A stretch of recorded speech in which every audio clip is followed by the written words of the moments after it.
আসসালামু আলাইকুম, কেমন আছেন সবাই?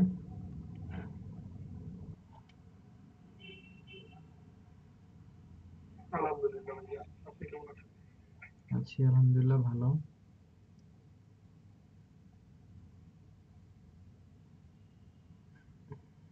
আপনাদের ক্লাস কেমন হয়েছে গতকাল? আপনাদের ক্লাসে আমি ছিলাম না।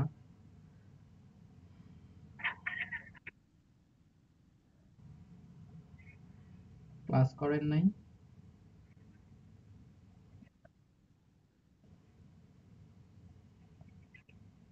আহ,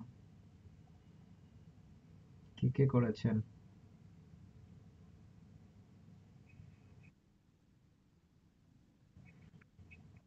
আচ্ছা।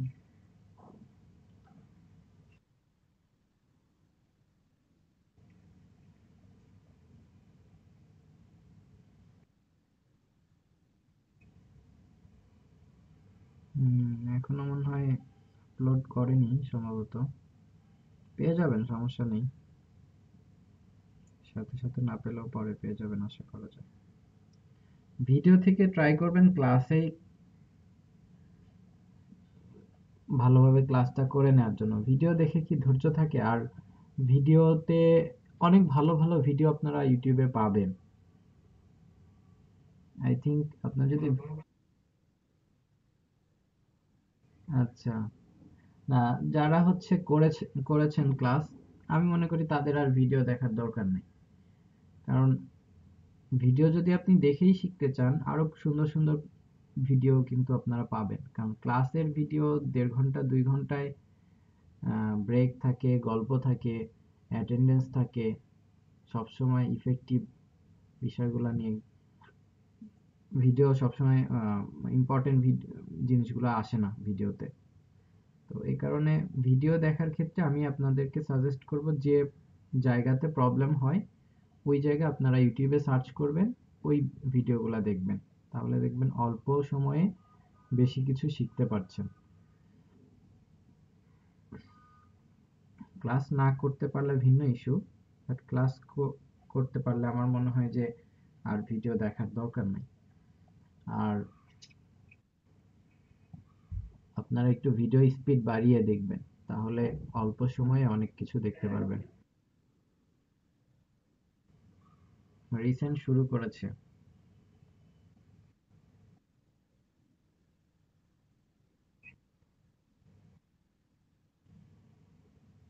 আচ্ছা।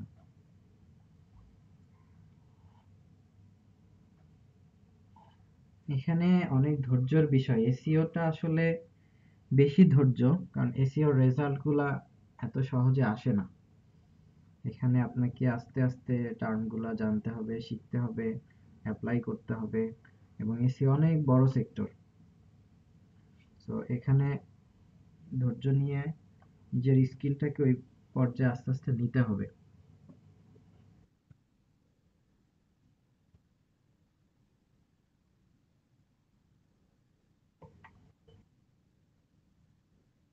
আচ্ছা, হ্যাঁ, উনি অনেক ট্রাই করে এবং ট্রাই করে যাচ্ছে অনেক আগে থেকে, এবং কিছু কাজও করছে। তো সব মিলে আপনাদের আই থিংক হেল্প হবে। আপনারা ওনার সাথে কন্ট্যাক্ট রাখতে পারেন। আর আপনারা যদি আরো পেইড কোর্স করতে চান, সেক্ষেত্রে আমি বলবো এসইওর জন্য ফারুক খান, আমি ওনাকে সাজেস্ট করেছিলাম। সেখান থেকে উনি আরো হুম, আচ্ছা, হ্যাঁ, উনি অনেকদিন ধরে কাজ করছে, প্রায় 10-12 বছর ধরে কাজ করছে শুধু এসইও নিয়ে। ওনাকে আমারও মানে পছন্দ হয় আর কি, এসইও এক্সপার্ট হিসেবে।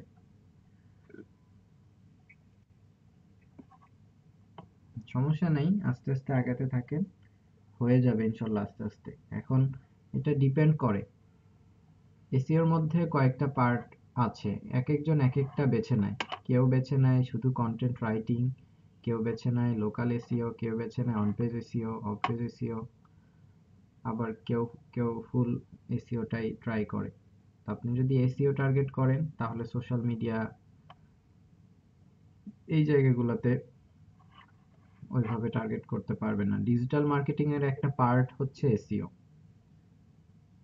এবং ডিজিটাল মার্কেটিং এর অনেক পার্ট আছে,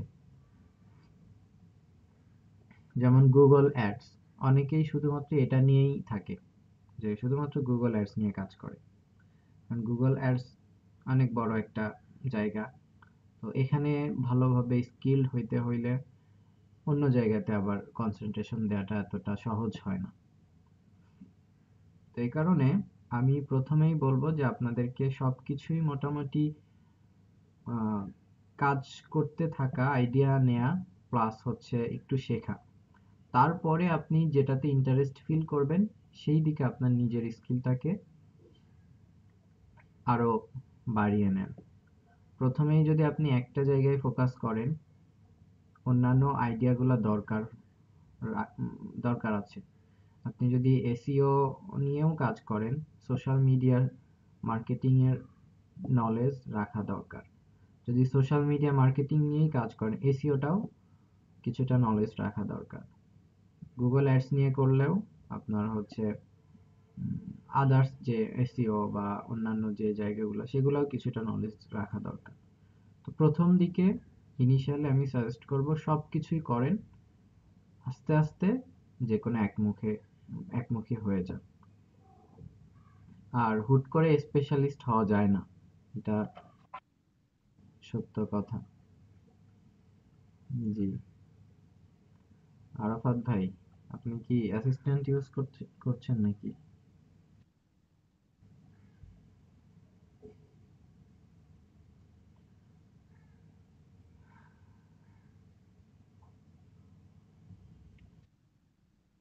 কি ট্রায়াল ভার্সন কি? নীলা রহমান ভাই, আপনার ট্রায়াল ভার্সন শোনা যাচ্ছে।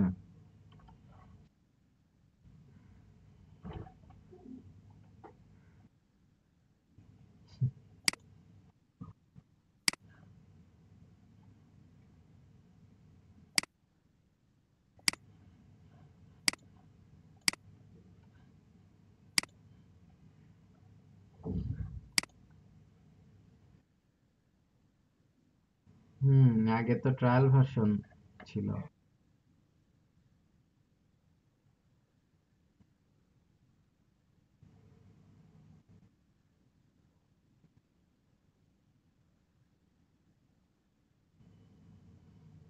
ব্লগিং এ ভালো আর্নিং আসে, এটা ডিপেন্ড করে আপনার র্যাঙ্কিং কেমন, ঠিক আছে? আর আরেকটা আর্নিং আছে, ব্লগিং এ অনেক টাইপের আর্নিং আছে। প্রথমত আমরা যে চিন্তাটা করি সেটা হচ্ছে আমার একটা ব্লগ সাইট থাকবে এবং সাইটটার মনিটাইজেশন করা থাকবে, সাইটে অ্যাড আসবে, আর্নিং হবে। এটা একটা ওয়ে হতে পারে। আরেকটা ওয়ে হতে পারে যে আপনি ব্যাকলিংক সেল করবেন। যে আপনার ব্লগ সাইটটা যদি পপুলার হয়ে থাকে, তাহলে যেটা করবেন, বিভিন্ন আর্টিকেলের মধ্যে আপনি বিভিন্ন ক্লায়েন্টের নিশ রিলেটেড টপিকের মধ্যে লিংক দিবেন। সেই লিংকগুলো অ্যাকচুয়ালি ক্লায়েন্ট থেকে টাকা নিবেন, আপনি তাকে লিংক দিবেন। তো এটা একটা হচ্ছে মেথড হতে পারে আর্নিং এর। আবার হতে পারে যে আপনি আপনার সাইটে কোনো একটা অ্যাফিলিয়েট লিংক ব্যবহার করছেন, লাইক অ্যামাজনের অনেক প্রোডাক্ট আছে, অ্যামাজন অ্যাফিলিয়েট মার্কেটিং যেটা। তো আপনি একটা আর্টিকেল লিখলেন, মনে করেন হচ্ছে গেমিং মাউস নিয়ে একটা আর্টিকেল লিখলেন, জাস্ট এক্সাম্পল। তো এখন গেমিং মাউস কারা সেল করে, তাদের লিঙ্কগুলো আপনার আর্টিকেলের মধ্যে দিলেন। সেখান থেকে আপনার ওই লিঙ্কে ক্লিক করে যদি তার কোনো সেল আসে, তাহলে সেখান থেকে আপনি একটা পার্সেন্টেজ পাবেন, কমিশন পাবেন। তো এটা হচ্ছে অ্যাফিলিয়েট মার্কেটিং এর একটা ওয়ে।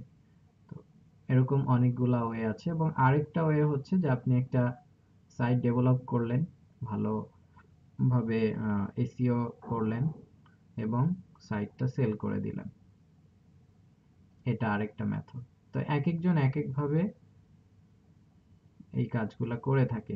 অনেকেই আছে একটা সাইট ডেভেলপ করে সেল করে। কিছু ইনভেস্টমেন্ট দরকার হয়, হয়তো আপনার $1000 খরচ করে একটা সাইট আপনি ডেভেলপ করলেন, $10,000 সেল করে দিলেন। বা 8,000 $7-8,000 সেল করে দিলেন। অনেক সাইট আছে, এই ব্লগ সাইট, ওয়েবসাইট বিক্রি করা যায় ওই সাইটগুলোতে। বাট আপনার, বলেন।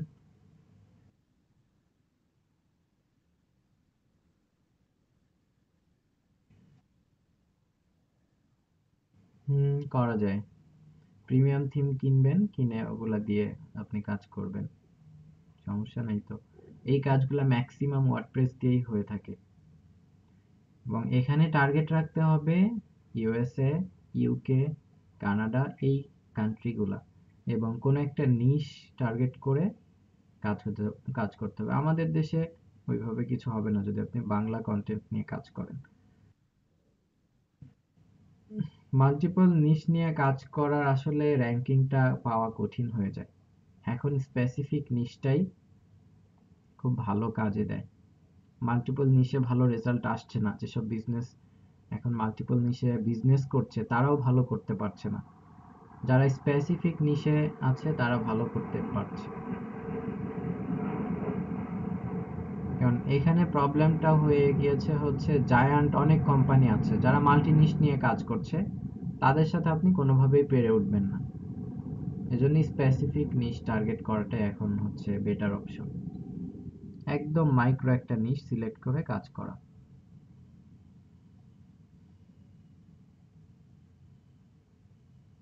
এটা লং টার্ম প্রসেস, বাট এটা হচ্ছে স্টেবল একটা বিষয়। এখান থেকে আপনার যে আর্নিংটা আসবে যদিও লং টার্ম, বাট আর্নিংটা অনেক বড় বড় আর্নিং আসবে এখান থেকে। এগুলা এক একটা অ্যাসেট বলা যেতে পারে। আচ্ছা, যাই হোক, আমরা কিছু বিষয়ে নিয়ে আজকে কথা বলবো।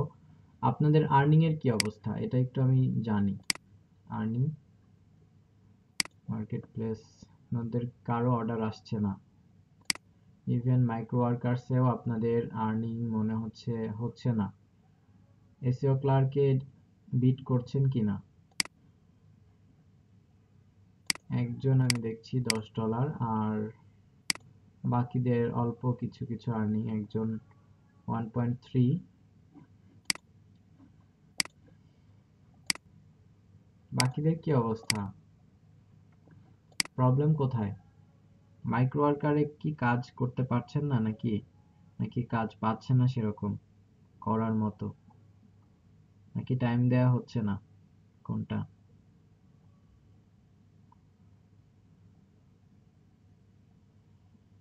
আলটিমেট আর্নিং না হলে, জি।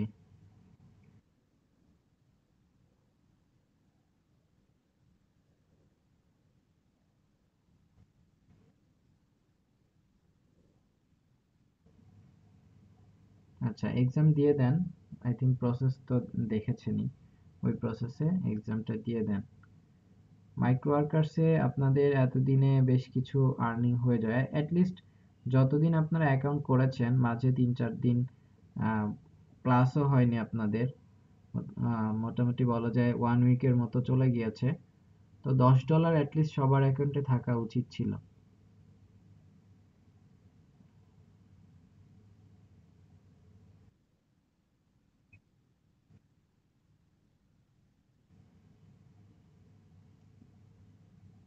যে কাজগুলো আসে কনফিউশন মনে হলে ইউটিউবে দেখে দেখে দরকার হয় লেগে থাকেন, লেগে থাকলেই হবে, টাইম দিতে হবে।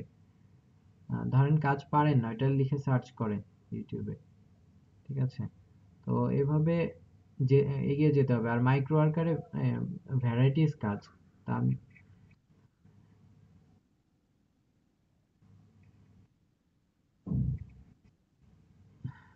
মানে আরো বাড়াতে হবে এটা।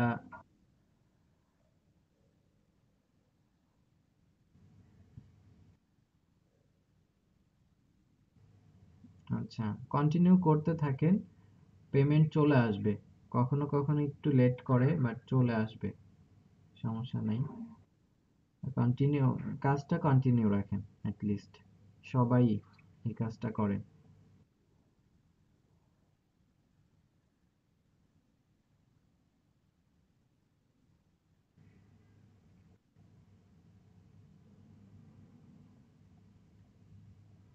আচ্ছা, ফাইবারে আমরা আরো কিছু নতুন নতুন গিগ করার ট্রাই করব, কিছু নতুন বিষয় শিখব। এসইওর কিছু একটা দুইটা গিগ আমরা তৈরি করব, আর দু একটা ক্লাস গেলেই আই থিংক এসইওর রিলেটেড আমাদের দু একটা গিগ তৈরি করতে পারবো। তো এসইও রিলেটেড আমরা কি ধরনের কাজ বা কি ধরনের রিকোয়েস্ট আসছে ফাইবারে, যেটা আপনার মনে হচ্ছে যে ক্লাসে শেখানো হয়নি বা এই ধরনের কাজ খুব বেশি, এরকম কি কোনো ইয়ে আছে আপনাদের?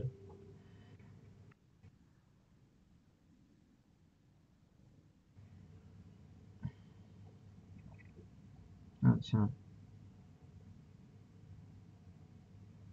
আর বাকিদের ক্ষেত্রে কি মনে হচ্ছে যে রিকোয়েস্ট পাঠাতে গেলে কি প্রবলেম মনে করছেন আপনারা?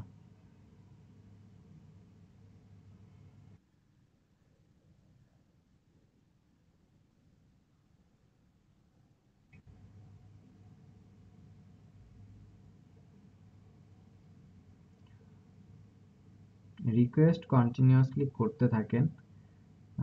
কাজ তুলনামূলক এখন একটু কম মার্কেট প্লেসে।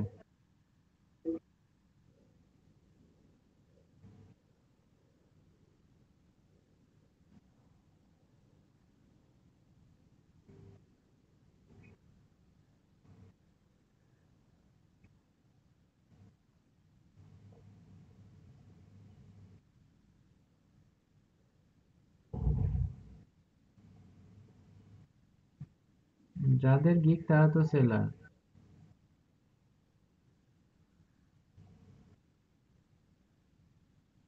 4,000।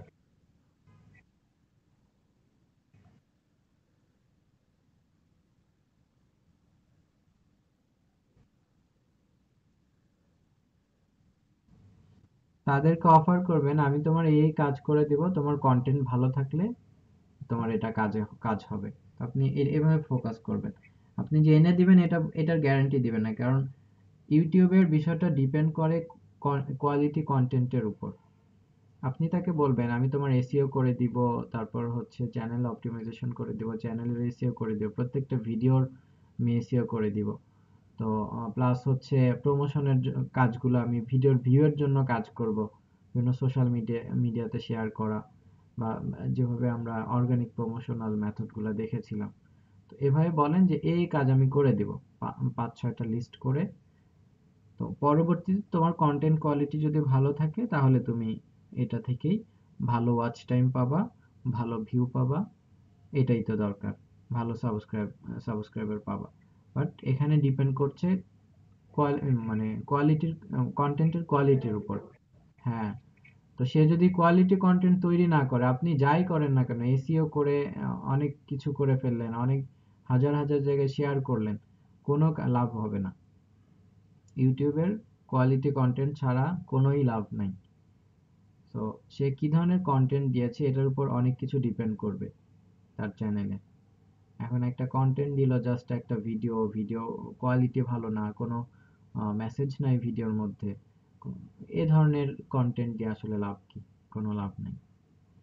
এইভাবে বায়ারকে কনভিন্স করার ট্রাই করেন যে সে হচ্ছে সাবস্ক্রাইবার চাচ্ছে, ওয়াচ টাইম চাচ্ছে, বাট আপনি ফোকাস করেন তার চ্যানেলের কোয়ালিটির দিকে, যে তোমার এই জায়গায় সমস্যা, তুমি চ্যানেলটাকে এভলিউশন করো। তো আপনাদের পরের ব্যাচে একজন সম্ভবত 4টা অর্ডার কমপ্লিট, মানে 4 নম্বর অর্ডার মনে হয় তার এসেছে, শুধুমাত্র এটা ভিডিও এভলিউশন করা। বিভিন্ন চ্যানেলের ল্যাকিং গুলা সে বলে দিচ্ছে, ধরিয়ে দিচ্ছে। তো এই দিকে ফোকাস করেন, তাকে দেখেন এই দিকে ফোকাস করে আনা যায় কিনা, আর কিছু ভিউ নিয়ে কাজ করেন পাশাপাশি।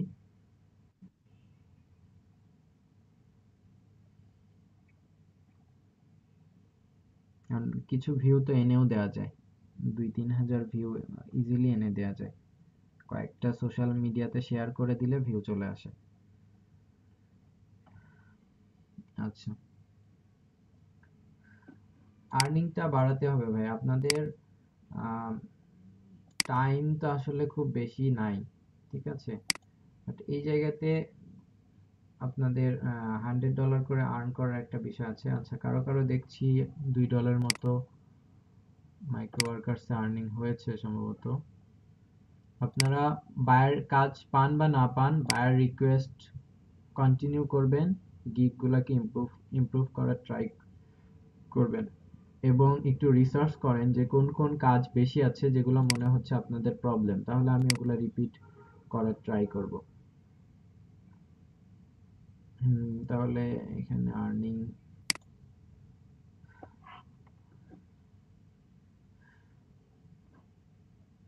আচ্ছা,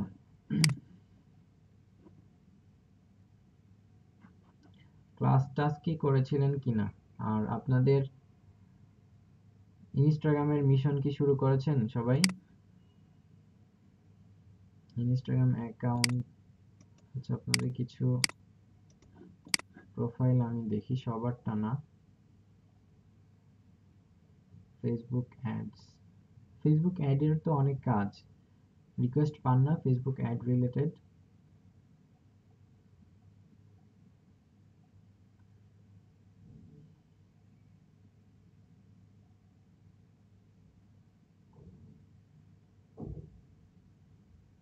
ইনস্টাগ্রাম নিয়ে গিগ তৈরি করেন, ইনস্টাগ্রামের অনেক কাজ পাবেন। ইনস্টাগ্রাম অর্গানিক প্রমোশন আর ইনফ্লুয়েন্সার, যাদের এখনো 7টা গিগ কমপ্লিট হয় নাই, এই 2টা গিগ তৈরি করেন।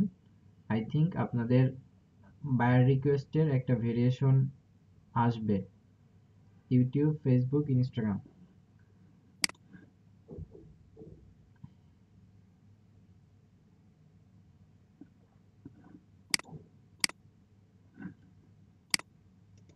অনেকেরই ইনস্টাগ্রামে কোনো গিগ নাই, ইনস্টাগ্রামের গিগ তো আমি কারোরই দেখতে পাচ্ছি না।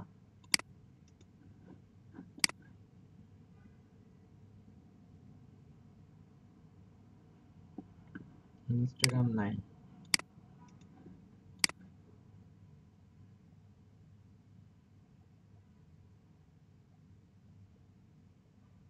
ইনস্টাগ্রামটা সবাই করে, আমি তো অনেক আগেই বলেছিলাম। আপনাদের ইনস্টাগ্রামের গিগ দেখতে পাচ্ছি না।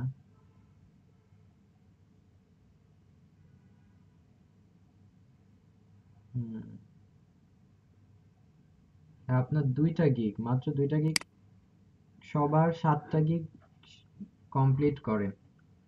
ক্যানভা ডিজাইন দিয়ে করেন, ইনস্টাগ্রামের ইনফ্লুয়েন্সার একটা করেন, ইনস্টাগ্রাম হচ্ছে অর্গানিক প্রমোশন একটা করেন, 3টা হয়ে গেল। ঠিক আছে, আর যেগুলা ফেসবুক, ইউটিউব, এগুলা যেগুলো আছে এগুলা থেকে করেন। আরেকটা করেন হচ্ছে এসইও ফ্রেন্ডলি কন্টেন্ট রাইটার, তো এরকম একটা গিগ করেন, এসইও কন্টেন্ট রাইটার।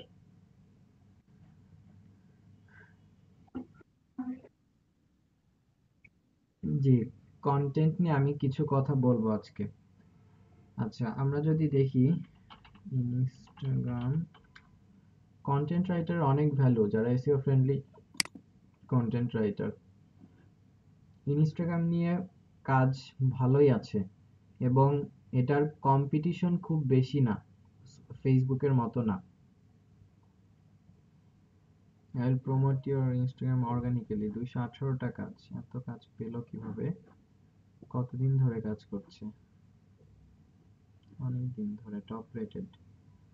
আচ্ছা, I will design Instagram promotion and add fly, আচ্ছা, promote your organic Instagram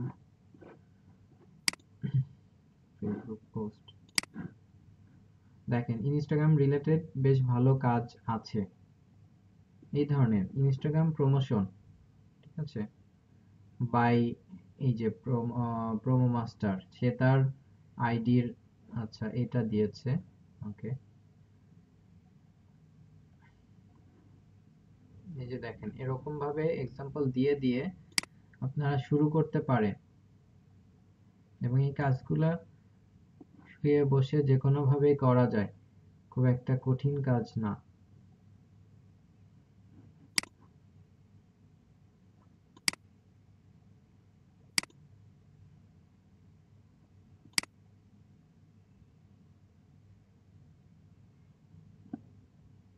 বিভিন্ন আইডিকে মেসেজ করবেন, লাইক করবেন, কমেন্ট করবেন, শেয়ার করবেন, ফলো করবেন, আনফলো করবেন, এই এই মেথডে এগিয়ে যেতে হবে।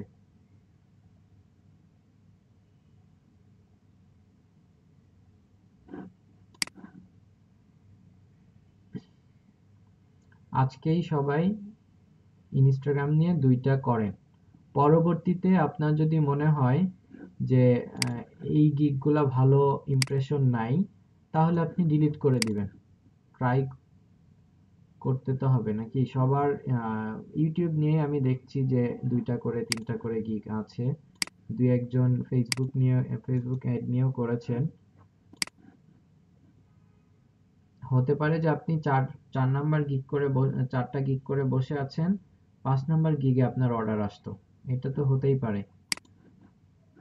কোন গিগে অর্ডার আসবে এটা আমিও জানি না, আপনিও জানেন না। সো অ্যাটলিস্ট 7টা করার অপশন আছে, 7টাই করেন। পরবর্তীতে social media manager, channel art, create setup optimise, এখানে ইউটিউবের যে ট্রেন্ডি কাজ সেটাই কিন্তু নাই আপনার। ইউটিউবের সবচেয়ে বেশি কাজ হয় হচ্ছে অর্গানিক প্রমোশন বা ইউটিউব প্রমোশনাল কাজের ভিডিও নাই এগুলা। ডিজাইন, ইউটিউব চ্যানেল আর্ট, এটা খুবই ছোট একটা কাজ। এটার জন্য আসলে এটা মার্কেটটাও ছোট। এই ধরনের কাজে খুব একটা পাবেন বলে মনে হয় না।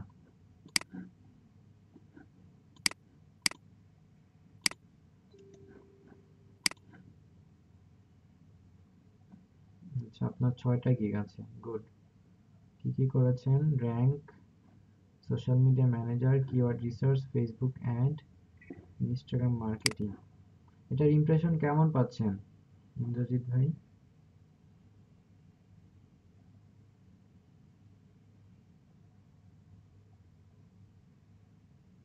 আছেন আপনি? এখানে এক্সাম্পল দেন। এখানে আপনি কোন একটা প্রোফাইলের বিফোর আফটার দিয়ে কতগুলো ফলোয়ার বাড়িয়েছেন, সেভাবে হচ্ছে এক্সাম্পল দেন।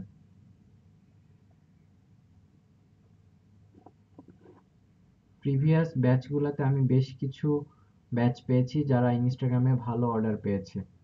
প্রিভিয়াস এক্সপিরিয়েন্সে বেশি দিন না, 1-2 মাস আগেই ভালো আর্নিং করেছে ব্যাচের মধ্যে ইনস্টাগ্রাম মার্কেটিং। যে কারণে আমি এই জায়গাতে আপনাদের চেষ্টা করেছি যাতে প্রপারলি ইনস্টাগ্রাম মার্কেটিংটা করতে পারেন।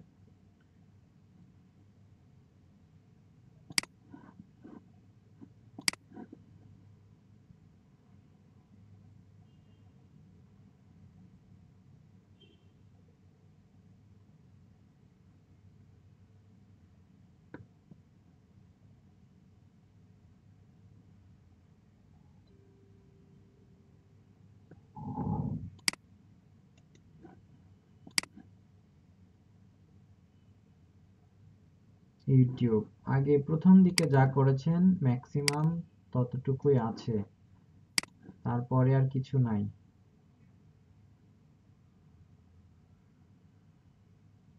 সবারই একই অবস্থা, প্রথম 1 সপ্তাহে যতটুকু কাজ করেছেন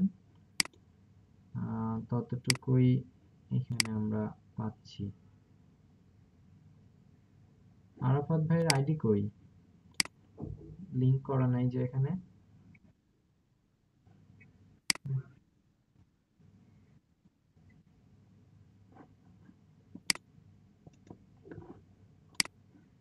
মাইক্রো ওয়ার্কারে কাজ করতে থাকেন, এখানে বায়ার রিকোয়েস্ট পাঠাতে থাকেন। ধৈর্য, ফ্রিল্যান্সিং ধৈর্যের বিষয়। এখানে একটু ধৈর্য ধরতেই হবে আপনাদের।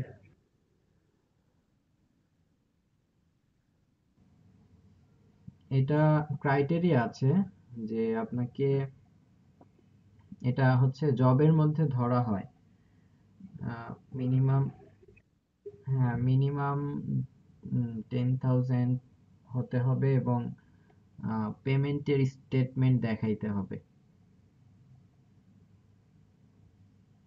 স্যালারি স্টেটমেন্ট যেটা, সেটা দেখাইতে হবে 3 মাসের। তাহলে এটা জব হিসেবে কাউন্ট হবে এবং আর্নিং হিসেবে কাউন্ট হবে।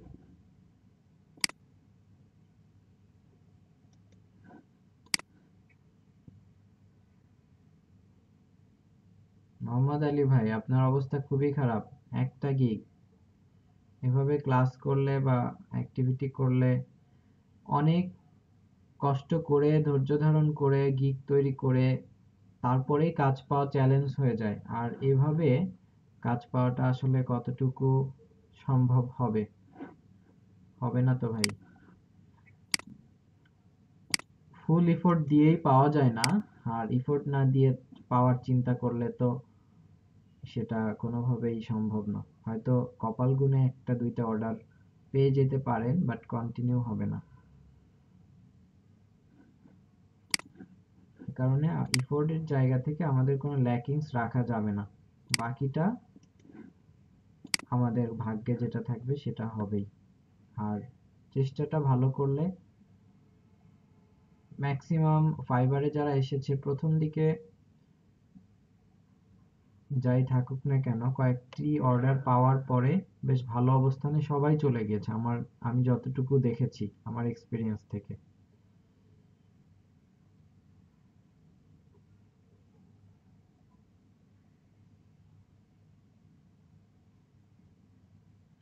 এখানে সেম ফেসবুক ইউটিউব এই রিলেটেড আপনাদের কিছু গিগ করা আছে, বাকিটা নাই।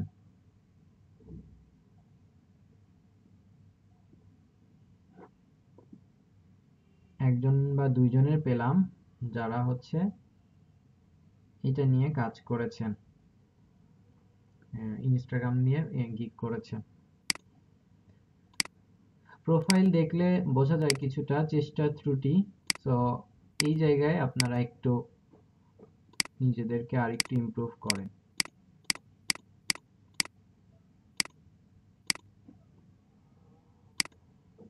অ্যাটলিস্ট 7টা গিগ রেডি করেন সবাই।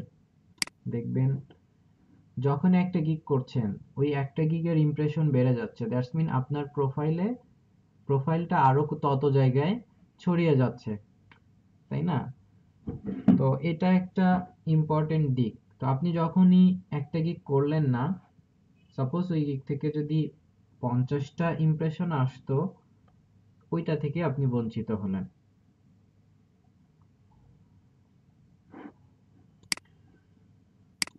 আচ্ছা, তো আমরা এসইওর একটা পার্ট নিয়ে কথা বলবো, কন্টেন্ট ক্রিয়েট বা আর্টিকেল রাইটিং। এটা টোটালি এসইওর একটা পার্ট, আর্টিকেল রাইটিংটা। একসময় আর্টিকেল রাইটিংটা ভালো লিখতে পারলেই হতো, ভালো ইংলিশ জানলেই লেখা যেত। এখনো ব্যাপারটা অনেকটা এরকমই। তো এখানে আসলে আপনাকে আর্টিকেল রাইটিং এর জন্য ভালো ইংলিশ জানতে হয়, বাট অনেক ক্ষেত্রে কিছু কিছু টেকনিক অ্যাপ্লাই করে রিরাইট করেও কাজ চালিয়ে নেওয়া যেতে পারে। বাট ভালো ইংলিশ জানাটা আপনার আর্টিকেল রাইটিং এই জায়গাতে আরো বেশি সামনের দিকে এগিয়ে নিতে হেল্প করবে। বেসিক্যালি আমিও ভালো রাইটার না, এখানে ভালো রাইটারের একটা ইস্যু আছে, সবাই ভালো রাইটার হইতে পারে না। এখানে জাস্ট ভালো রাইটার কিভাবে হতে হয় এই বিষয়টা থাকবে না, একটা রাইটার মধ্যে কোন কোন বিষয় রাখতে হবে যেটা আমাদের কন্টেন্টটাকে এসইও ফ্রেন্ডলি করবে, আমি জাস্ট সেই বিষয়গুলোকেই বলবো। সেই সেই পয়েন্টগুলো আপনাদের ধরিয়ে দেওয়ার চেষ্টা করব। যারা রাইটিং করেন বা করবেন তারা এই পয়েন্টগুলো ফলো করে রাইটিং করবেন, যেটা হচ্ছে এসইও ফ্রেন্ডলি হবে। তো আমরা প্রথমত আজকে মোটামুটি একটা ধারণা নিব, কিছু টার্ম আমরা জানবো যে আসলে কি কি করতে হবে। দেন এটার অ্যাপ্লিকেশনটা আমরা অন পেজ এসইও তে ট্রাই করব যে একটা আর্টিকেল পাবলিশ করে দেখার। আচ্ছা, তো প্রথমত আমি এসইও সম্পর্কে একটু যদি বলি। আচ্ছা, আপনারাই বলেন যে এসইওটা আসলে কি, এসইও বলতে কি বুঝি? এসইও বলতে আমরা অনেক শুরুর দিক থেকে এসইও এসইও বলছি, অনেকে ভিডিও এসইও নিয়ে গিগও করেছি, কাজও করেছি, কিন্তু এসইও ব্যাপারটা আসলে যদি আমরা একটু নিজেরা বলি যে এটা আসলে কি বা কেন করা হয়,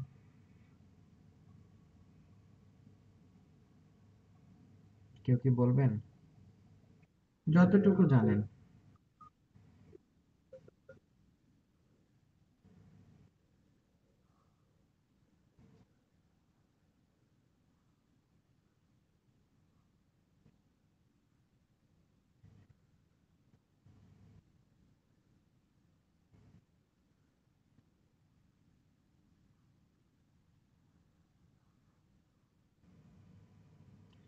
তার আগে বলেন আপনি মাঝে মাঝে কই যান?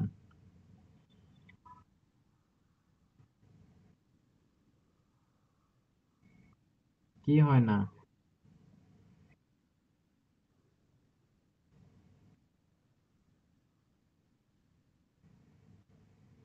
কিসের ভেজাল?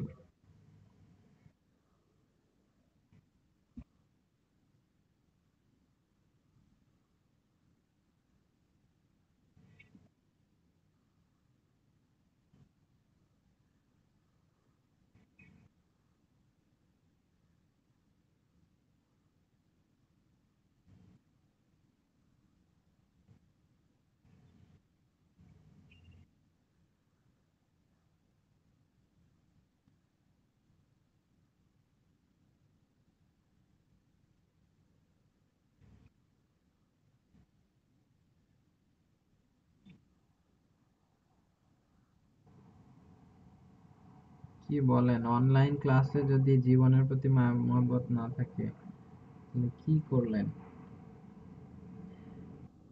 আপনি কি কন্টিনিউ করতে পারবেন? না পারলে এভাবে কন্টিনিউ করে লাভ হবে না, কারণ ক্লাসে না থাকলে ওইভাবে ইফোর্ট না দিলে আলটিমেট টাইমটা আপনার লস। আপনার একাডেমিক ক্লাসেও ভালো কিছু হবে না, এখানেও কিছু হবে না।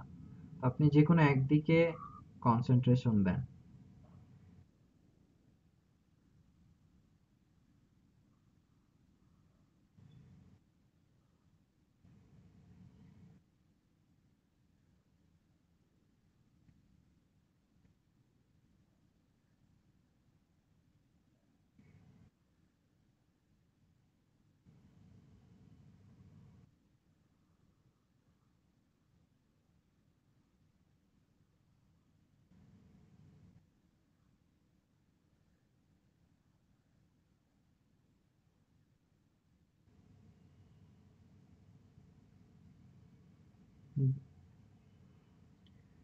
তো এটা একটা ইস্যু আছে কিন্তু, কারণ আপনি যদি এখানে কনসেন্ট্রেশন না দেন আলটিমেটলি লাভ হবে না, শুধু শুধু থাকা হবে। হয়তো আমি ওইভাবে স্ট্রিক্টলি সবকিছু মেনটেন করি না, আমি আপনাদের সুবিধা অসুবিধা জেনেই বা ওই জায়গাতে একটু ছাড় দেওয়ার চেষ্টা করি, যেটার ফলাফল আমি হয়তো অনেক সময় নেগেটিভই পাই। বাট এটা সুযোগ নেওয়া যাবে না। আপনারা ট্রাই করেন যে ওইভাবে টাইম ম্যানেজ করে একটু সিরিয়াসলি ক্লাসগুলা করার, কিছু একটা নিয়ে যাওয়ার। আর একটা বিষয় কি, এখানে ডিজিটাল মার্কেটিংটা আমাদের কোনো ভার্সিটিতেও পড়ানো হয় না, কোনো ইনস্টিটিউশন নাই ওইভাবে। তো এই জায়গাতে যদি একটু সময় দিতে পারেন, হতে পারে এটা আপনার জার্নি স্টার্টিংটা, এবং ক্যারিয়ারের জন্য একটা সেকেন্ডারি আর্নিং সোর্স হতে পারে। হতে পারে কি, একটু ট্রাই করলে হবে। ইভেন আমার লাইফে সেটাই হয়েছে। আমি টেক্সটাইল ইঞ্জিনিয়ারিং পড়েছি, পাশাপাশি এটা করতাম, এখন মনে হচ্ছে ওই জায়গা থেকে আমার এই জায়গায় আহ, মানে কমফোর্টও ভালো, আর্নিং আর্নিংও ভালো, সবকিছুই আমার এই এই জায়গাতে আমার মনে হচ্ছে পারফেক্ট। সো ক্যারিয়ার আসলে পড়াশোনা করে কি পাবেন, সেটা ভালো কিছু পেলে আলহামদুলিল্লাহ ভালো, সেখানে করেন। বাট সেকেন্ডারি কোনো অপশন রাখা উচিত। আমার যেটা মনে হয়, আমাদের যে এখন সোসাইটিতে বা আমাদের যে জব সেক্টরে যে অবস্থা, বিশেষ করে গভর্নমেন্ট জব সেটা ভিন্ন কথা, বাট প্রাইভেট সেক্টরটা মানে বলা যায় যে অনেকটা সেই ব্রিটিশ আমলের নীল চাষের মতো। তো ব্যাপারটা একটু মাথায় রাখা দরকার, যে আসলে আমি যেটাই করছি সেটা একটু প্রপারলি করছি কিনা, সেভাবে একটু চিন্তা করেন।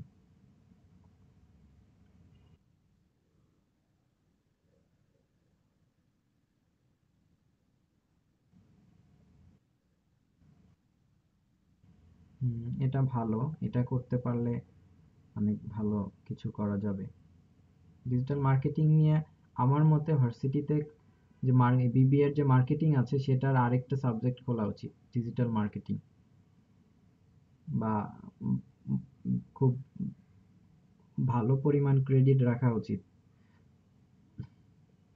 কারণ এখানে যেহেতু একাডেমিক কোনো কিছু নাই, তো একজন একটু ট্রেনিং পেয়ে কিছুটা কাজ করে ওইভাবে মার্কেটে চলে আসছে। আর একটু প্রপার ওয়েতে সবার আসা উচিত, আমি হই বা যে কেউ হোক। তো এই জায়গাতে ওরকম সিস্টেম আমাদের দেশে নেই। কিছু কিছু দেশে আছে, মাস্টার্স আছে বা এরকম ভার্সিটিতে কারিকুলাম আছে ডিজিটাল মার্কেটিং। যাই হোক, আপনারা একটু ট্রাই করেন, যারাই ক্লাসগুলা করবেন অন্ততপক্ষে টাস্কগুলা কমপ্লিট করেন, ওইভাবে কাজ করার চেষ্টা করেন। জি।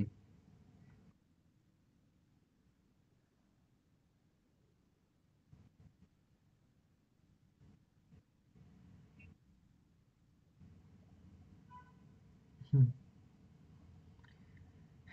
এটা আমাদের দেশে না, আমেরিকাতেও প্রচুর বেকার। সব জায়গাতেই প্রবলেমটা আছে কম বেশি। এখন সিস্টেমটা হয়ে গেছে হচ্ছে পড়াশোনা না, স্কিল, কার কতটুকু স্কিল আছে। ক্যারিয়ারটাও বিজনেসের মতো অনেকটা মনে হয় আমার কাছে। আচ্ছা, যাই হোক। আচ্ছা, এসইও আর কারো কোনো আইডিয়া আছে এসইও কি?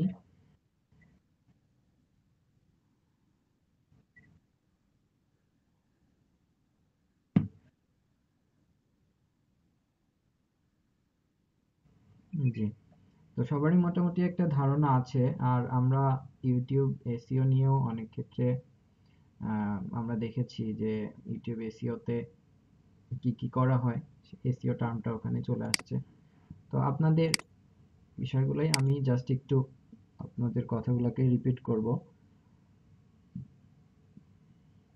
এটা হচ্ছে ট্রাফিকের ওয়েবসাইটের ট্রাফিকের কোয়ান্টিটি গ্রো করার জন্য যে আমরা প্রসেস অ্যাপ্লাই করি, যেটাকে আমরা বলছি সার্চ ইঞ্জিন অপটিমাইজেশন বা সংক্ষেপে এসইও।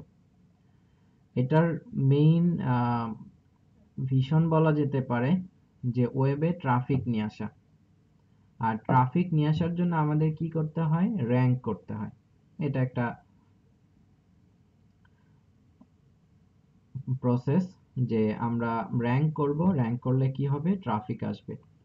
তো কেন করি? ব্যাপারটা হচ্ছে সেটাই, যে আমাদের যদি র্যাঙ্ক হাই করতে পারি এবং আমাদের যে সার্চের যে পেজটা, এটাকে বলা হয় এসিআরপিএস, সার্চ র্যাঙ্কিং পেজ।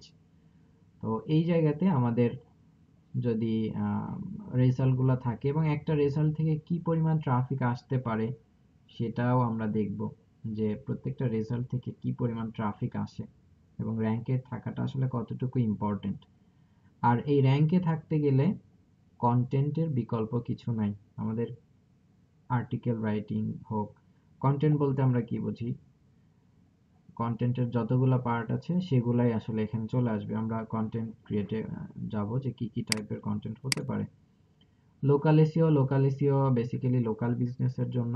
তো এই টার্মটা খুব ট্রেন্ডি, লোকাল এসইও, যেটা আপনাদের এক্সট্রা ক্লাসে আনিস ভাই আপনাদের সাথে এই ব্যাপারটা নিয়েই আগাবে, শুধুমাত্র এই একটার টার্ম, লোকাল এসইও। তো এসইওর মধ্যে লোকাল এসইও একটা পার্ট, এবং এটাই বলা যায় মোটামুটি একটা বড় পার্ট এবং ট্রেন্ডি। কারণ এখন যদি একটা এমন হয়ে গেছে যে মুদিখানার দোকান দিলেও তার একটা হয়তো পেজ তৈরি করছে সে, বা চায়ের দোকান, কফির দোকান, একটু স্মার্ট হচ্ছে টি স্টল গুলা তাদের পেজ তৈরি করছে, তাদের গুগলে তাদের হচ্ছে অ্যাড্রেস দিচ্ছে, মানে বিজনেস লিস্টিং করছে। এগুলা কেন করছে? এগুলা হচ্ছে যাতে করে ওয়েব ট্রাফিকটাকে সে লোকালি কনভার্ট করতে পারে। তো এই জায়গাটা হচ্ছে লোকাল এসইও, যে লোকাল বিজনেসকে কিভাবে আমরা ওয়েব ট্রাফিক গুলাকে লোকাল বিজনেসের সাথে কানেক্ট করতে পারি। এটা একটা লোকাল এসইওর একটা পার্ট। আচ্ছা, এখানে লোকাল এসইও এবং এসইওর মধ্যে পার্থক্য বেসিক্যালি হচ্ছে লোকাল বিজনেস আর উইদাউট লোকাল বিজনেস। এটাই হচ্ছে মেইন যে বিষয়টা। এবং লোকাল এসইও কেন দরকার, এসইও কেন দরকার, সেটা আমরা চিন্তা করলে লোকাল এসইওটা আমরা পেয়ে যাব। এবং এসইও যে করা হয়, সার্চ ইঞ্জিন বলতে আমরা শুধুমাত্র গুগলকেই বুঝে থাকি, বাট গুগল আমাদের একমাত্র সার্চ ইঞ্জিন না। এখন গুগলকে আমরা কেন নিয়ে থাকি? কারণ হচ্ছে গুগলে সার্চ করা হয় সবচেয়ে বেশি, এবং এটা দেখা যায় 75 থেকে 80%। ঠিক আছে, গুগলের পরে যে সার্চ ইঞ্জিনটা আছে সেটা হচ্ছে অ্যাকচুয়ালি আমি এখানে যে ডাটাটা নিয়েছিলাম এটা আগের। গুগলের পরেই আছে ইউটিউব, ইউটিউবের যে সার্চ ইঞ্জিন। বাট এখানে আলাদাভাবে ইন্ডিপেন্ডেন্ট যে সার্চ ইঞ্জিনগুলো সেগুলোকে নিয়ে আসা হয়েছে। বাট যদি আমি শুধুমাত্র সার্চ ইঞ্জিনের কথা চিন্তা করি, গুগলের পরে বিং ব্যবহার করা হয়। বাট আমি যদি প্রত্যেকটা সার্চ ইঞ্জিনের বাইরেও চিন্তা করি, যেমন ইউটিউব, ইউটিউবের যে সার্চ বারটা আছে এটাও একটা সার্চ ইঞ্জিন, এবং ওয়ার্ল্ড ওয়াইড এটা হচ্ছে নাম্বার সেকেন্ড পজিশনে আছে। সবচেয়ে বেশি সার্চ করা হয় গুগলে, এবং তারপরেই হচ্ছে ইউটিউবে, এবং থার্ড পজিশনে আছে সম্ভবত অ্যামাজনের যে সার্চ ইঞ্জিন, সেটা অ্যামাজনে সার্চ করা হয়। সবচেয়ে বেশি সার্চ করা হয় কোনটাতে সেটার উপর ভিত্তি করে এই র্যাঙ্কিং গুলা করা হয়, বাট এক এক জায়গায় এক এক রকম র্যাঙ্কিংটা আছে। যাই হোক, জাস্ট কিছু সার্চ ইঞ্জিন সম্পর্কে যদি আমরা জানি, বাইডু একটা সার্চ ইঞ্জিন যেটা চায়নার, ইয়ান্ডেক্স যেটা রাশিয়ান সার্চ ইঞ্জিন।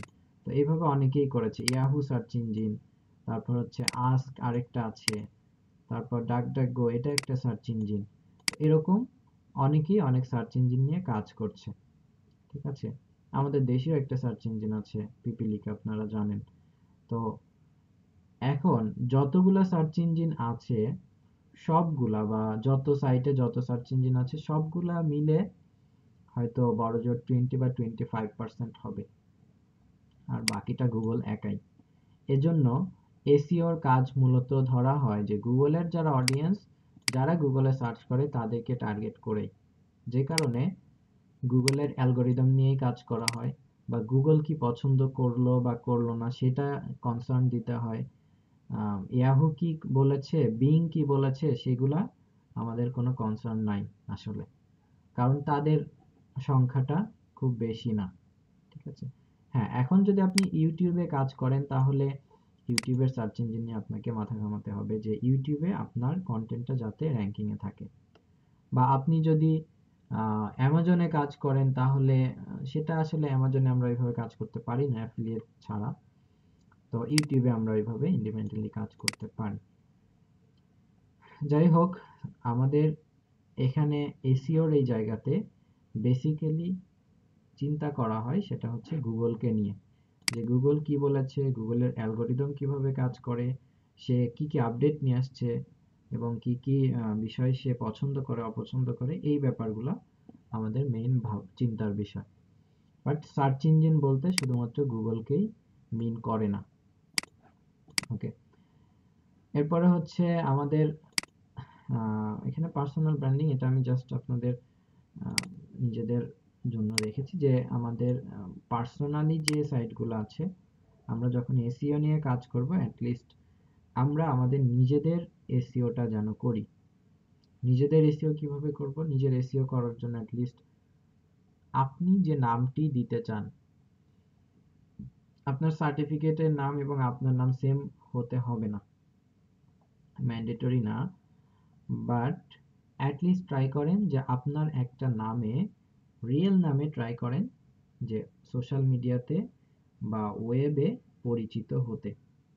কারণ অ্যাজ এ ডিজিটাল মার্কেটার হিসেবে কাজ করতে গেলে আপনাদের হয়তো সব সময় ভার্চুয়াল জগতেই থাকতে হবে।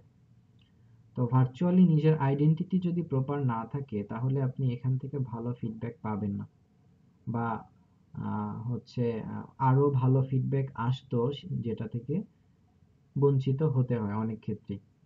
যেমন আপনি কিছু কাজ করছেন ডিজিটাল মার্কেটিং নিয়ে, তো এই কাজগুলা আপনার ওয়েবসাইট ক্রিয়েট করে সেখানে এই কাজগুলোকে প্রেজেন্ট করেন, এবং যেটা হবে আমরা নিজেরা সিভি তৈরি করি বিভিন্ন জায়গায় অ্যাপ্লাই করার জন্য। তো এটাই আমাদের আমাদের নিজেদের ওয়েবসাইট হবে আমাদের ভার্চুয়াল সিভি, এবং আমাদের কি কি এক্সপিরিয়েন্স আছে, এবং এই ওয়েবসাইটের মাধ্যমে আমরা ক্লায়েন্টের বিভিন্ন কাজ কিন্তু পেতে পারি। এটা হতে পারে লোকালি, ইন্টারন্যাশনালি, এবং আপনি যদি বাইরে যদি চিন্তা করেন যে আমি ডিজিটাল মার্কেটিং নিয়ে বাইরের কোনো কোম্পানির সাথে কাজ করব, তাহলে কিন্তু এটা বলা যায় ফরজ একটা বিষয় যে নিজের একটা ওয়েবসাইট থাকা, এবং সেই ওয়েবসাইটে নিজেকে সুন্দর করে প্রেজেন্ট করা, নিজের কিছু প্রজেক্ট দেখানো, যেটা আপনাকে অনেক বেশি হেল্প করবে। নর্মালি যে কেউ যদি একটা সিভি দিয়ে ডিজিটাল মার্কেটিং হিসেবে জব করতে চায়, তার থেকে এই জায়গায় আপনার গ্রহণযোগ্যতা অনেক বেশি থাকবে। এবং এটা খুব কঠিন কাজ না। আমরা ওয়েবসাইট নিয়ে কথা বলবো, একটা ওয়েবসাইট ডেভেলপমেন্ট হয়তো আমরা শিখবো না, বাট বেসিক কিছু জানবো, যে আমরা ওয়েবসাইটে কিভাবে থিম ইনস্টল করব, কিভাবে হচ্ছে আমরা একটা পেজ তৈরি করব, এই বিষয়গুলো আমরা জানবো। তো যদি সম্ভব হয়, আপনারা চেষ্টা করেন নিজের একটা ওয়েবসাইট নিয়ে নেওয়ার জন্য। অথবা আপনি কোনো একটা মাধ্যম ব্যবহার করেও করতে পারেন। লাইক হচ্ছে আপনার অন্য কোনো একটা ওয়েবসাইটে আপনি একটা সাবডোমেন ক্রিয়েট করে সেখানে আপনি আপনার আইডেন্টিটাকে ওখানে রাখতে পারেন, এটা হতে পারে। তো এটা ভালো অপশন। আচ্ছা, যারা লং টার্ম কাজ করতে চান বা এই ফিল্ডেই থাকতে চান, তাদের জন্য উচিত এখনই এটা করে ফেলা। আপনার নামে ডোমেন আছে কিনা এটা একটু সার্চ করে দেখেন আছে কিনা। যদি থাকে তাহলে ট্রাই করেন নিয়ে নেওয়ার জন্য। আচ্ছা, এরপরে ফেসবুক, টুইটার, লিঙ্কডইন, এই যে জায়গাগুলো, এখানে অনেকগুলো সোশ্যাল মিডিয়া দিয়েছি, বাট সবগুলোতে হয়তো আমাদের ক্ষেত্রে ম্যানেজ করা সম্ভব হবে না। ম্যাক্সিমামটা ট্রাই করেন। যে ফেসবুকে আপনার যে নামটা আছে এটা আসলে অনেকে আমরা নামের সাথে অনেক পদবি আমরা নিজেরাই লাগাই বা প্রপারলি নামটা দেই না। এটা করা উচিত না। আপনি প্রফেশনালি আপনার নামটা ইউজ করেন, প্রফেশনালি ইমেজ দেন, ছবি দেন। আহ, ছবি, তারপর হচ্ছে ছবি না হতে পারে লোগো দিতে পারেন যদি কারো ছবি দেওয়াতে সমস্যা হয়, বাট প্রফেশনালি অ্যাটলিস্ট কিছু একটা দেন। এবং আপনার এডুকেশনটা ওইভাবে দেন যে এখানে হচ্ছে প্রফেশনালিজম এখানে চলে আসে। ফেসবুক অনেকে আমরা ব্যক্তিগতভাবে ব্যবহার করি, তো এই জায়গায় যদি ওই বিষয়টা ফোকাস না করতে চান, তাহলে আপনি লিঙ্কডইনে আপনার প্রফেশনাল একটা অ্যাকাউন্ট ক্রিয়েট করেন। অ্যাটলিস্ট আপনি কি কি করেছেন, ওখানে কিছু ফলোয়ার তৈরি করা, আপনি যে ফিল্ডে কাজ করতে চাচ্ছেন ওই রিলেটেড কিছু নেটওয়ার্ক বা ওই রিলেটেড কানেকশন বা ফলোয়ার বাড়ানো। আমরা লিঙ্কডইন মার্কেটিং একদম শেষের দিকে দেখব, সেটা আমাদেরকে হেল্প করবে যে কিভাবে আমরা ফলোয়ার বাড়াতে পারি। বা লিঙ্কডইনে তো ফলোয়ার বলে না, এখানে কানেক্ট বলছে। তো কিভাবে আমরা কানেক্ট বাড়াতে পারি। তো at least Facebook, LinkedIn, Twitter, Instagram, বা যদি কেউ ভিডিও কন্টেন্ট নিয়ে কাজ করে থাকেন তাহলে আমি বলবো যে ইউটিউবেও আপনাদের একটা চ্যানেল থাকা দরকার। কিছু কন্টেন্ট দিলেন, কোনো আপনাদের যে কাজগুলো আপনারা করছেন সেগুলার, আপনারা জানেন যে ভিডিও এডিটিং না জেনেও ছোট ছোট ভিডিও করা যায়, ক্যানভা দিয়ে করা যায়। তারপর হচ্ছে পাওয়ার পয়েন্ট দিয়ে সুন্দর সুন্দর অ্যানিমেশন করে ভিডিও তৈরি করা যায়। আপনারা যে কাজগুলা করেছেন অ্যাটলিস্ট সেই কাজগুলার ছোট ছোট ক্লিপ, 1-2 মিনিটের ক্লিপ আপনাদের ইউটিউব চ্যানেলে রাখেন। হতে পারে ওই জায়গা থেকে আপনারা কিছু কাজ পাচ্ছেন, লোকালি হতে পারে, গ্লোবালি হতে পারে। ইংলিশ কন্টেন্ট ইউজ করে ট্রাই করেন। এই জায়গায় যেটা হবে, পার্সোনাল ব্র্যান্ডিংটা হবে এবং আপনাকে যে কেউ সহজে খুঁজে পাবে এবং সব জায়গায় সেম নাম ইউজ করা। তো আপনাকে যখনই সহজে খুঁজে পাচ্ছে, একজন ডিজিটাল মার্কেটার লিখলে কার নাম আসে, বা আপনি কোনো আপনার নিজের ব্র্যান্ডিং এর জন্য কোনো নাম বা কোনো কিওয়ার্ড টার্গেট করে কাজ করতে পারেন। লাইক কোনো একটা টার্ম নিলেন যে digital marketer, digital marketer specialist in Dhaka, এরকম একটা কিওয়ার্ড নেন। দেখেন যে এই কিওয়ার্ডে আপনি আপনার নিজেকে র্যাঙ্কিং করতে পারছেন কিনা বা নিজেকে নিয়ে আসতে পারছেন কিনা। বা ফেসবুকে র্যাঙ্কিং শুধু নামেই হবে না, এখানে আপনাকে নাম প্রপারলি দিতে হবে, ইউজার নেম সবগুলা প্রোফাইলের সেম ইউজার নেম দিতে হবে এবং যে টার্গেটেড কিওয়ার্ড আপনি ব্যবহার করছেন ওই কিওয়ার্ড দিয়ে বিভিন্ন কন্টেন্ট আপনার প্রোফাইলে পাবলিশ করতে হবে, আপনার ওয়েবসাইটে পাবলিশ করতে হবে। দেখা যাবে যে ওই ধরনের র্যাঙ্কিং এর ক্ষেত্রে আপনার একটা অবস্থান তৈরি হয়ে গেছে। তো এটা একদিনে আসবে না, এটা আস্তে আস্তে আসবে। তো এটা শুরু করা অ্যাটলিস্ট, আছে, এখন করলেন 1 সপ্তাহের মধ্যে আপনাকে র্যাঙ্কিং এ আসতে হবে, আমি এটা বলছি না। যাতে করে ক্লায়েন্ট আপনার প্রত্যেকটা আইডি যদি ঘুরে দেখে অ্যাটলিস্ট বুঝতে পারে যে না আপনি প্রফেশনাল। ঠিক আছে? তো এইভাবে নিজেদের প্রোফাইল গুলাকে একটু ঠিক করা অন্যান্য সাইটের এসইও করার আগে। আপনার নিজের একটা পার্সোনাল ব্লগ থাকতে পারে। ঠিক আছে? এটা গুগলে করা যায়, site.google.com, এখানে করা যায়, ব্লগারে করা যায়, ওয়ার্ডপ্রেসে করা যায় ফ্রিতে। কোনো ডোমেইনও কিনতে হয় না, হোস্টিংও কিনতে হয় না। তো ওই এই ব্লগ সাইটটা নিয়ে আমি একটা ক্লাস নিব, জাস্ট কিছু ফ্রি ব্লগ সাইট বা কিছু কাজ কিভাবে আমরা করতে পারি সেটা আমি এখানে দেখানোর ট্রাই করব। তো এই যে কাজগুলা এগুলা করেন, কিছু কন্টেন্ট আপলোড করেন, দেখবেন হেল্প হবে। কোরা, যারা কন্টেন্ট নিয়ে কাজ করতে চান তাদের জন্য কোরা খুবই ইম্পর্টেন্ট একটা জায়গা। কোরা অনেকেই হয়তো ব্যবহার করে থাকতে পারেন বা অনেকেই ব্যবহার করেন না। তো এখানে একটা অ্যাকাউন্ট ক্রিয়েট করবেন। আপনি যদি 1-2 মাস কোরাতে বিভিন্ন কোশ্চেনের অ্যান্সার দেন তাহলে দেখবেন যে আপনার কন্টেন্ট রাইটিং স্কিল বা আর্টিকেল রাইটিং স্কিলটা অনেক ডেভেলপ হবে। শুধু এই একটা প্ল্যাটফর্মই যথেষ্ট আর কন্টেন্ট রাইটিং শেখার জন্য। জাস্ট এই জায়গায় আপনি প্রতিদিন আধা ঘন্টা বা 1 ঘন্টা সময় দেন, নিজে কিছু কোশ্চেন করেন। কোরা ব্যবহার করেন কে কে আপনাদের মধ্যে?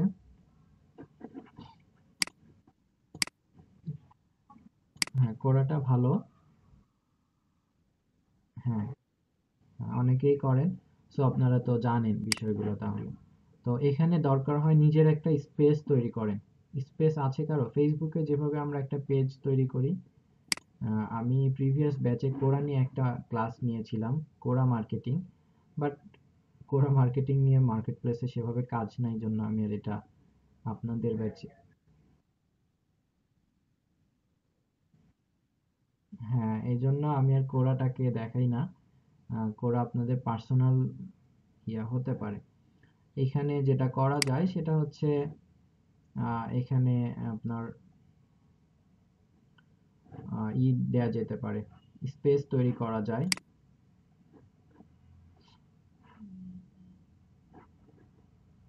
ইওর কন্টেন্ট সেটিংস, আচ্ছা, এখানে ফেসবুক পেজের মতো যে একটা অ্যাকাউন্টের আন্ডারে আপনি মাল্টিপল স্পেস তৈরি করতে পারছেন বিভিন্ন নাম দিয়ে। মনে করেন আমি যদি দেখাই, ফ্যাশন এটা লিখলেন, এখানে টপিক, এখানে দেখেন একটা স্পেস আছে। ফেসবুকে যেভাবে আমরা এক একটা পেজ বলি এখানে এক একটা স্পেস। এই স্পেসের ফলোয়ার এত 1,000, 1,32,000-এর মতো। তো আপনি একটা স্পেস নিয়ে কাজ করতে পারেন, যে একটা নির্দিষ্ট একটা নিশে লেখালেখি করলেন আপনি। এটা হতে পারে যদি কন্টেন্ট রাইটিং নিয়ে কারো আগ্রহ থাকে, তাহলে আমি বলবো এটা হচ্ছে বেস্ট সাইট এবং এখানে টোটালি কন্টেন্ট নিয়েই কাজকর্ম হয়। তো ফ্যাশন হতে পারে, যে কোনো নিশেই হতে পারে স্পেস নিয়ে কাজ করা। কিভাবে স্পেস ক্রিয়েট করতে হয় ইউটিউব থেকে আপনারা দেখে নিতে পারেন, খুব সহজ ব্যাপারগুলো। এবং এখানে দেখেন অনেক টাইপের কোশ্চেন অ্যান্সার আছে। যেমন আমরা যদি এখানে ফলোইং অ্যান্সার, এই যে দেখেন কোশ্চেন আছে, how do I increase my offer, হচ্ছে অফার আপ সেলস। তো এখানে অনেকেই কোশ্চেন করেছে। তো আপনি যে বিষয়ে ইন্টারেস্ট ফিল করেন ওই রিলেটেড কোশ্চেনের অ্যান্সারগুলো ইনিশিয়ালি আপনি দেন। ছোট ছোট অ্যান্সার দিলে আপনার ফলোয়ার বাড়তে থাকবে। তারপর আপনি কোনো একটি স্পেস নিয়ে কাজ করেন, অথবা এখানে আপনি নিজে কোশ্চেন করেন, আর্টিকেল সাবমিট করেন। এবং এই কোরাতে যে কন্টেন্টগুলো আছে সেই কন্টেন্টগুলো গুগল অনেক বেশি প্রায়োরিটি দেয়।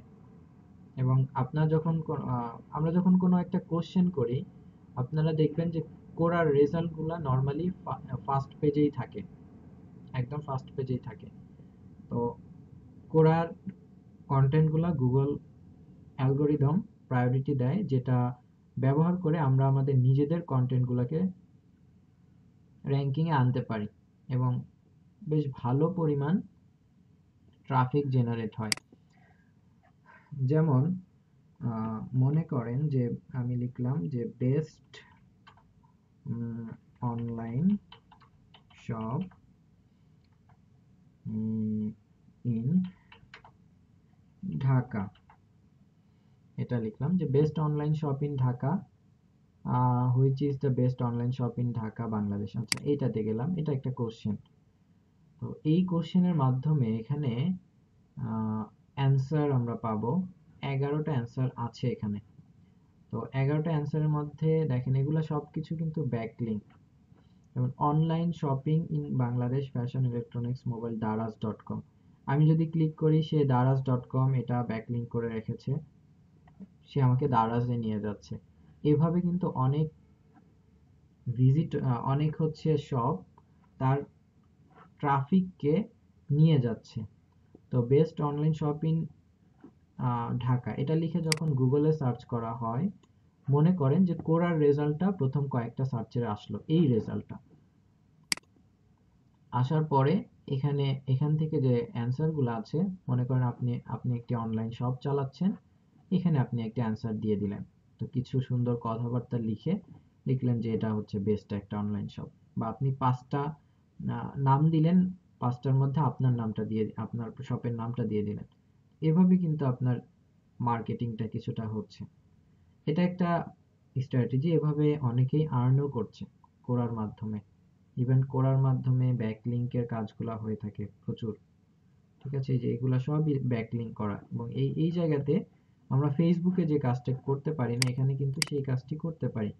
লাইক এখানে দেখেন, আপনি যদি অ্যান্সার দিতে যান, এখানে আমি যদি অ্যান্সার দিতে চাই, কোথায়, আমি একটা অ্যান্সার মনে দিয়ে ডিলিট করেছিলাম জাস্ট দেখানোর জন্য।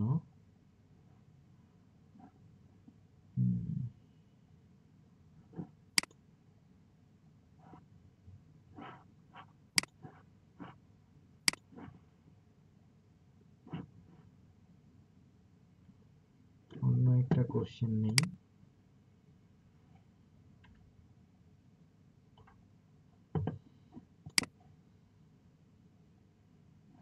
এই যে দেখেন অ্যান্সার আছে, এবং অ্যান্সারে যখন যাবেন আপনি চাইলে যে কোনো একটা অ্যান্সারকে ব্যাকলিংক করতে পারবেন। এই যে দেখেন, মনে করেন দিলেন যে এখানে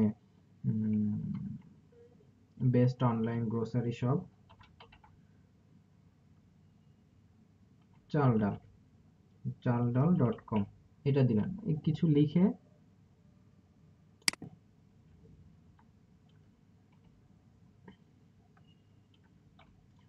কিছু একটা লিখে এরকম চালডাল.com দিলেন, এবং এখানে কপি করে এখানে একটা ব্যাকলিংক বসাই দিলেন চালডাল.com এর যে মেইনটা, বা আপনি যেটা এখানে দিচ্ছেন সেটার ইউআরএল দিয়ে দিচ্ছেন। তো এখানে অনেকেই দিয়েছে চাল ডাল গ্রোসারি। আচ্ছা, এখানে এগুলা দেখা যায় যে অনেকে ইচ্ছা করেই করে, আবার অনেকে মার্কেটিং করার জন্য করছে, বা নিজের ওয়েবসাইটে ট্রাফিক নেয়ার জন্য করছে। আচ্ছা, আমি এখানে করব না, এখানে হচ্ছে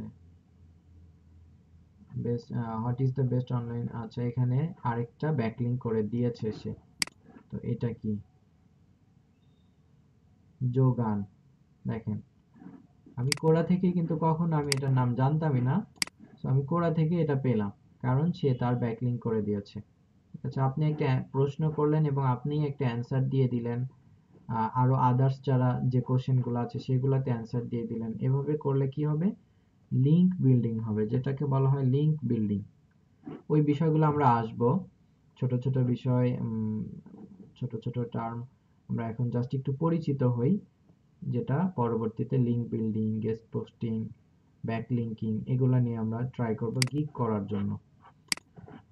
আচ্ছা, যাই হোক, কোরাটা ব্যবহার করা যেতে পারে আর্টিকেল রাইটিং নিয়ে, যেহেতু আমরা কথা বলছি। সো আর্টিকেল রাইটিং এ যদি সেলফ রাইটিং রাইটার হতে চান, যে নিজে আর্টিকেল রাইটিং করবেন, তাহলে আমি বলবো অ্যাটলিস্ট যদি খুব কম সময় হয়, আপনি প্রতিদিন আধা ঘন্টা সময় কোরাতে দেন, বিভিন্ন কোশ্চেনের অ্যান্সার আপনি আপাতত দেন, 4-5 লাইন করে করে অ্যান্সার দেন।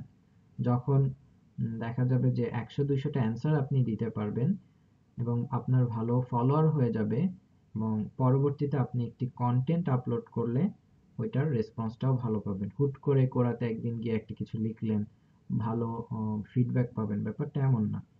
কারণ অ্যান্সার দিতে গেলে আপনার একটা কমিউনিটির মধ্যে একটা এঙ্গেজমেন্ট তৈরি হয়ে যাবে, আপনি বুঝতে পারবেন, অনেক পরিচিতি হবে, পরবর্তীতে আপনি চাইলে স্পেস তৈরি করেও কাজ করতে পারবেন।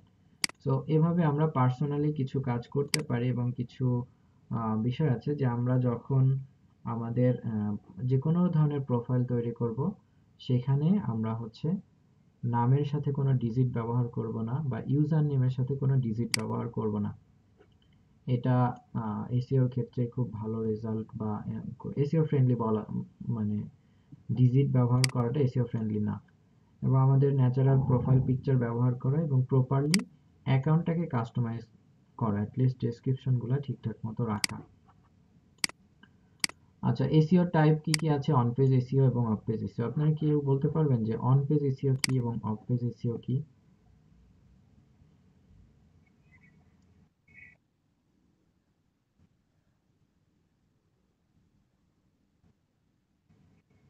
উম,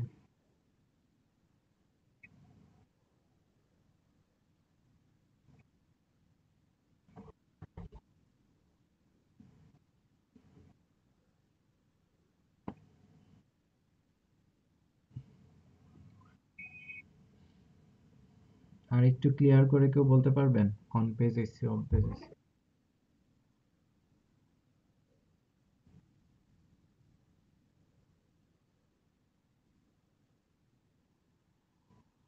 সেগুলো অন পেজ এসইও।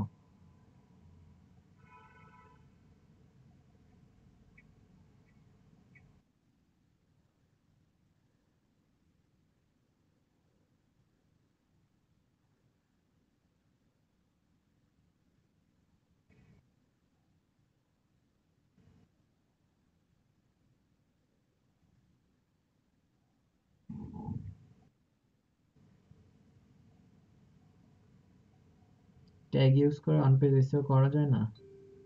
ট্যাগেও তো অন পেজ এসইও।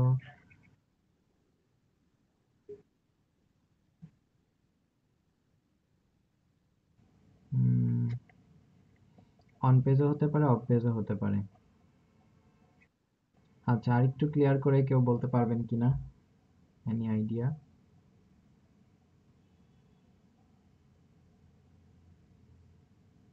আচ্ছা, অনেকটাই কাছাকাছি আপনাদের অ্যান্সার।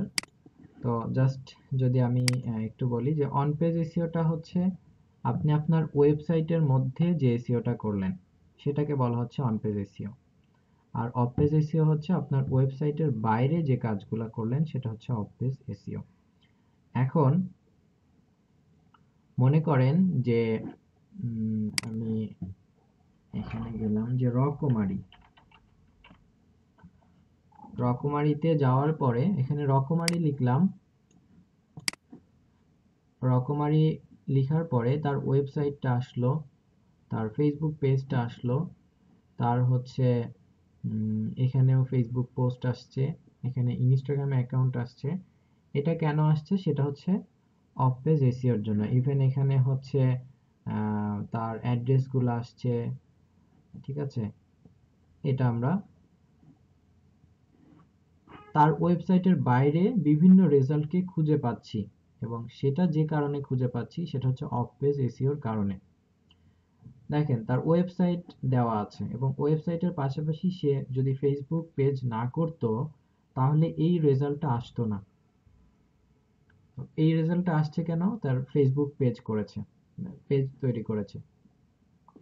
যদি সে ওয়েবসাইট তৈরি করলো বাট অন্য কোনো কাজ করলো না, যে কোনো সোশ্যাল মিডিয়াতে তার কোনো পেজ নাই, কোনো অ্যাকাউন্ট নাই, অন্য কোনো হচ্ছে ওয়েবসাইটে তার কোনো লিঙ্ক শেয়ার করা নাই, তাহলেও হয়তো সে এই র্যাঙ্কে আসতে পারতো না। যখনই রকমারি লিখে সার্চ করা হচ্ছে, গুগল দেখছে যে আসলে রকমারির ওয়েবসাইট আছে, তার ফেসবুক পেজ আছে, এবং এখানে অনেক ফলোয়ার, তার অন্যান্য সাইটগুলোতেও অ্যাকাউন্ট আছে, লিঙ্ক শেয়ার করা আছে, সো তাকে প্রায়োরিটি দিচ্ছে এই কিওয়ার্ড, এবং নামও একটা ইস্যু, ঠিক আছে? আবার ধরেন রকমারি না, আমি লিখলাম যে book shop, book shop BD লিখলাম। বুকশপ বিডি লেখার পরে তারপরে এখানে রকমারি আসছে। এখন কিন্তু আমি নাম দেই নাই। এই কিওয়ার্ডকে টার্গেট করে সে র্যাঙ্কে আছে। এবং তারপরে যদি আমি দেখি বই বাজার, তারপরে যদি দেখি বুকশপ বিডি, ঠিক আছে, তারপরে হচ্ছে বইখাতা.com.বিডি, তো এভাবে আসলো। এটা কেন আসলো? এটা হচ্ছে এই যে র্যাঙ্কিংটা গুগল করলো, এটা হচ্ছে অফ পেজ এসিওর জন্য। রকমারির ওয়েবসাইটটা যত জায়গায় শেয়ার করা আছে, হয়তোবা বইবাজারের ওয়েবসাইটটা তত জায়গায় শেয়ার করা নাই। তো এটা হচ্ছে অফ পেজ।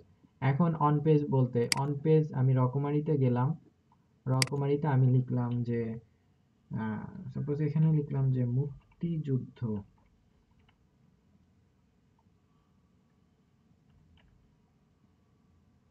মুক্তিযুদ্ধ। আমি এখানে এটাকে আমরা বলি বাংলিশ, ইংলিশে লিখলাম, মুক্তিযুদ্ধ লিখলাম। তো মুক্তিযুদ্ধ লেখার পরে ও আমাকে মুক্তিযুদ্ধ রিলেটেড বইগুলা দেখাচ্ছে। এখানে সবকিছুই বাংলায় লেখা। আমি এখানে লিখলাম ইংলিশে বা বাংলিশে, বাংলা অক্ষর ব্যবহার না করে লেখার পরও সে আমাকে এগুলা দেখিয়েছে। কেন দেখিয়েছে? কারণ রকমারি তার যে এসইওটা, এসইও এভাবে করেছে যে মুক্তিযুদ্ধ লিখলেও এই বইগুলা যাতে করে তার যে ট্রাফিক থাকবে বা কাস্টমার থাকবে যাতে খুঁজে পায়। এটা কেন করেছে? এটা হচ্ছে খুঁজে পাওয়ার জন্য। এখন আমি মুক্তিযুদ্ধ লেখার পরে রকমারির যে রেজাল্ট, এই রেজাল্টগুলোই কিন্তু আসছে। অন্য কোনো ওয়েবসাইটের রেজাল্ট এখানে আসে নাই, অন্য কোনো সোশ্যাল সাইটের রেজাল্টও এখানে আসে নাই। তো এটাকে বলা হচ্ছে on page SEO. That's mean, সহজভাবে বললে আপনি নিজের ওয়েবসাইটের মধ্যে যে এসইওটা করবেন সেটা হচ্ছে অন পেজ এসইও, এবং ওয়েবসাইটের বাইরে যদি করেন, বাইরে যত রকম কাজই করবেন সেটা হচ্ছে অফ পেজ এসইও। ধরেন আমি এখানে এই বইটা নিলাম, বইটা নেওয়ার পরে এটার লিঙ্ক যদি আমি অন্য কোনো সোশ্যাল মিডিয়াতে শেয়ার করি, অন্য কোথাও শেয়ার করি, তাহলে কি হবে? এটা হচ্ছে অফ পেজ এসইও হবে।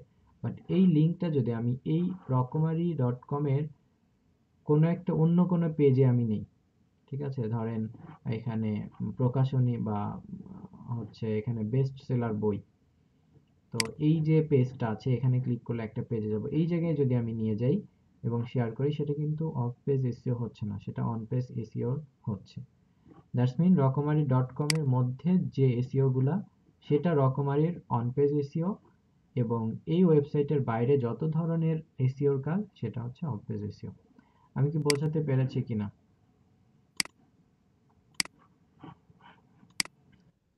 ক্লিয়ার কিনা সব?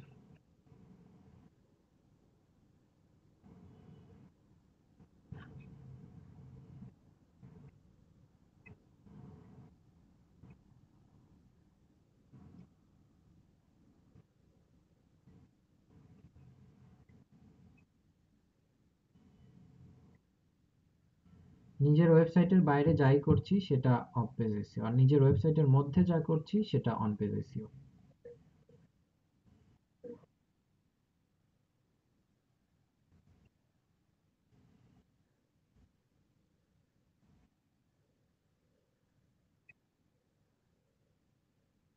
হুম, হতে পারে।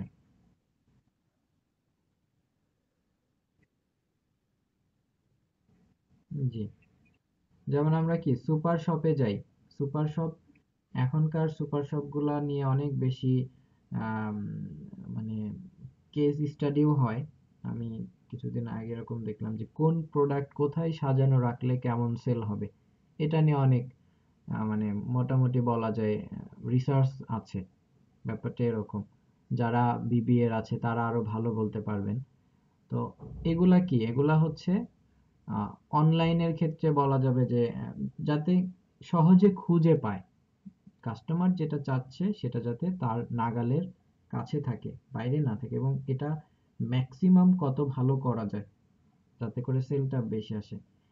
সুপার শপের মধ্যে যে কাজটা, সেটা যদি আমি ভার্চুয়ালি ওয়েবসাইট হিসেবে চিন্তা করি, সেটা হচ্ছে অন পেজ এসইও।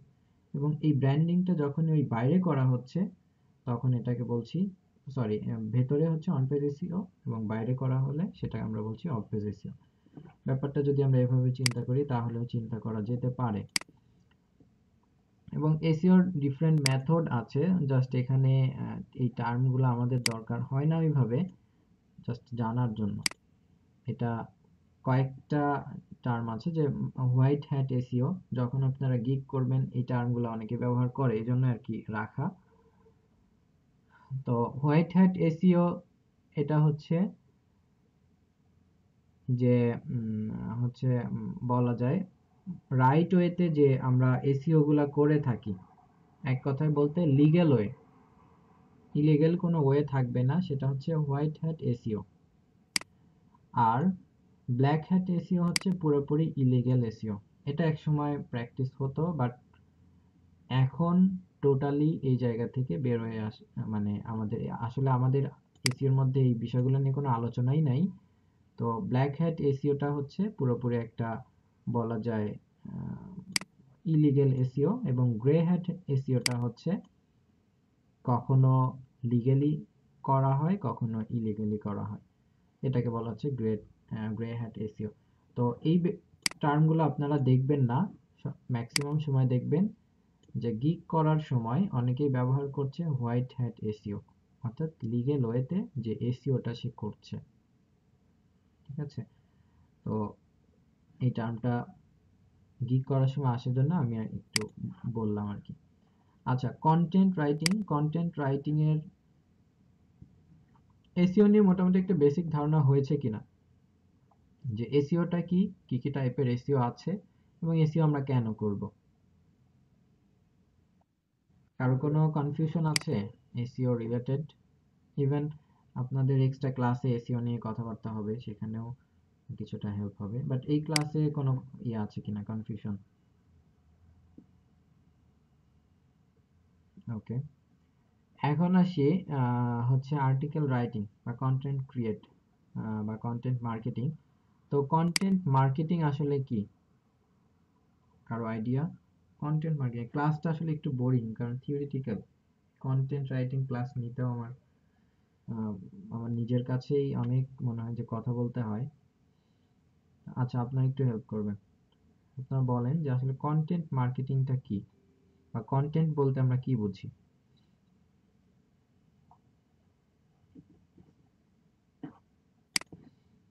কেউ আইডিয়া দিতে পারবেন যে কন্টেন্ট কি?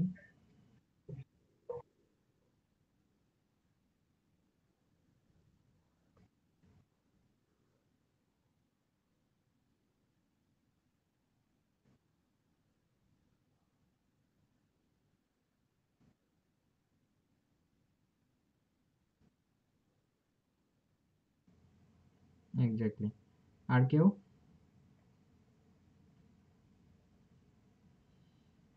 এক কথায় ওয়েবসাইটে আমরা যত কিছু দেখি সব কিছুই কন্টেন্ট। আর এই কন্টেন্ট ছাড়া ডিজিটাল মার্কেটিং বলেন, অনলাইনে সবকিছুই অচল। কন্টেন্ট নাই, কিছুই নাই। তো কন্টেন্টটা হচ্ছে মার্কেটিং এর প্রাণ। তো আপনার কন্টেন্ট মার্কেটিংটা হচ্ছে যে আপনি, এটা হচ্ছে একটা প্রসেস বলা যেতে পারে, যে প্রসেসে আপনি আপনার প্রোডাক্টের ভ্যালু ক্রিয়েট করছেন, ব্র্যান্ডিং করছেন, হচ্ছে অডিয়েন্সের সাথে এঙ্গেজমেন্টে আসছেন। ঠিক আছে, তো আমরা বিভিন্ন অ্যাড দেখি, সবাই তো কন্টেন্ট তৈরি করে, বাট ভালো কন্টেন্ট কয়জন তৈরি করতে পারে? কেউ সিম্পলি একটা ইমেজ, বিশাল একটা বিলবোর্ডে একটা ইমেজ দিচ্ছে, এবং ইমেজের মধ্যে অনেক মেসেজ সে দিয়ে দিচ্ছে। আবার কেউ অনেক কিছু লিখে বিলবোর্ড তৈরি করছে, সেই মেসেজটা দিতে পারে নাই। এটা হচ্ছে কন্টেন্টের কোয়ালিটি, যে আসলে আপনি কি দিচ্ছেন এবং সেটার এঙ্গেজমেন্টটা বা অডিয়েন্সের ইন্টারাকশনটা কিভাবে আসছে এই কন্টেন্টের উপর। তো কন্টেন্ট আমাদের দেশে এটার প্র্যাকটিসটা বেশ ভালোই গ্রোথ হচ্ছে, এবং এসইওর মধ্যে খুবই খুবই বলা যায় কন্টেন্টটা হচ্ছে মেইন ইস্যু এখন। আগে গুগল অনেক কিছুই করেছে, বাট এখন বেশ কিছু আপডেট গুগলের আছে। 2012 থেকে তারা প্রতি বছরই একটা করে আপডেট দেয়, এবং সেখানে যে মেইন বিষয়টা যে কন্টেন্টের কোয়ালিটি। এবং আপনারা দেখবেন অনেক জায়গায় কন্টেন্ট কেনা বেচা হয়, বিশেষ করে আর্টিকেল। বাংলাদেশে খুব একটা ছিল না, রিসেন্ট আমি দেখছি যে এখানেও ছোট ছোট এজেন্ট তৈরি হচ্ছে, হয়তো আজ থেকে 4-5 বছর পরে আমরা ভালো একটা ইন্ডাস্ট্রি আমরা দেখতে পাবো, এই এসইওর একটা ইন্ডাস্ট্রি মার্কেটিং এর মধ্যে। তো এটা লাগবেই, কারণ সবাই অনলাইনে আসছে এবং আসার ফলে কি হচ্ছে, প্রতিযোগিতা বেড়ে যাচ্ছে, সবাই ট্রাই করছে র্যাঙ্কে থাকার, এবং র্যাঙ্কে থাকতে হলে সবারই ভালো ভালো কন্টেন্ট লাগবে, আদারওয়াইজ সম্ভব হবে না। হয়তো এমন হতে পারে যে প্রত্যেকটা কোম্পানির আলাদা করে একটা ডিপার্টমেন্টই থাকবে, ডিজিটাল মার্কেটিং, যেখানে এসইওর জন্য একটা টিম থাকবে। ইন্টারন্যাশনালি অনেক কোম্পানি এটা রেখেছে বা অনেক কোম্পানিতে আছে। যাই হোক, তো কন্টেন্ট মার্কেটিং, এটা যদি আমরা দেখি যে কন্টেন্টের মধ্যে কি থাকতে পারে, আর্টিকেল থাকতে পারে, একটা ভিডিও থাকতে পারে, এটা ভিডিও কন্টেন্ট, ইমেজ থাকতে পারে, ইমেজ কন্টেন্ট, ইনফোগ্রাফিক্স একটা কন্টেন্ট, তো প্রেজেন্টেশন বা ফাইল, যে কোনো ধরনের ফাইল, পিডিএফ ফাইল হতে পারে, এগুলো এক একটা কন্টেন্ট। এর বাইরেও আরো থাকতে পারে, জাস্ট আমি কয়েকটা এক্সাম্পল এখানে রেখেছি। এবং কন্টেন্ট মার্কেটিংটা আমরা কোথায় করতে পারি, বিশেষ করে এটা ওয়েবসাইট, ব্লগ একই বিষয়, বা সোশ্যাল মিডিয়া হতে পারে।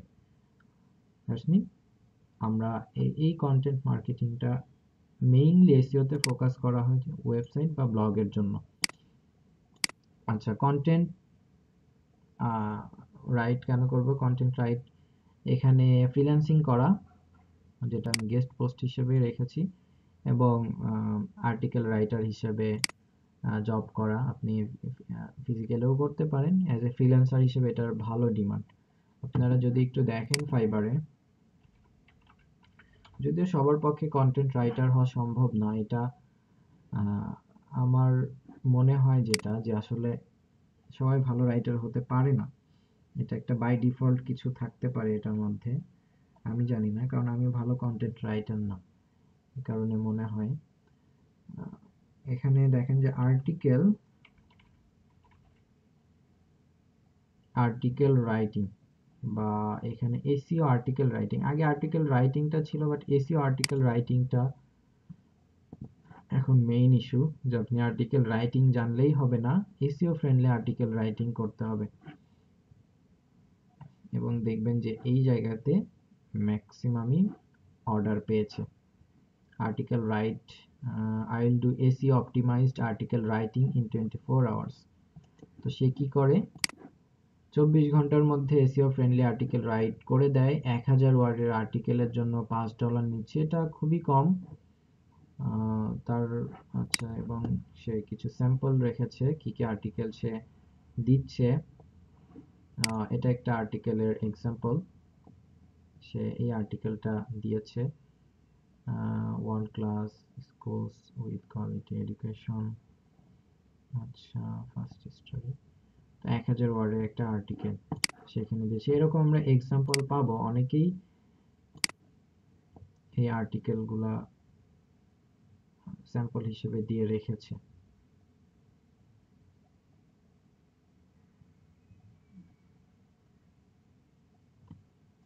তো এভাবে আপনারা ফাইবারে অনেক স্যাম্পল পাবেন, যারা আর্টিকেল রাইটার হিসেবে কাজ করছে তারা এখানে কি কি দিচ্ছে। 1000 word up to 4 focus keyword, that's mean আমাদের কিওয়ার্ড রিসার্চটাও জানতে হবে আর্টিকেল রাইটিং করতে হলে, যেটা আমরা আগে দেখে এসেছি, যে একটা আর্টিকেল রাইট করার আগে আপনি যে কিওয়ার্ডটা ফোকাস করছেন সেই কিওয়ার্ডটা আসলে কতটুকু কম্পিটিটিভ কিওয়ার্ড, বা এটার মান্থলি সার্চ ভলিউম কেমন, সেটা একটু দেখে নেয়। কিওয়ার্ড রিসার্চটা অলরেডি আমাদের দেখা আছে।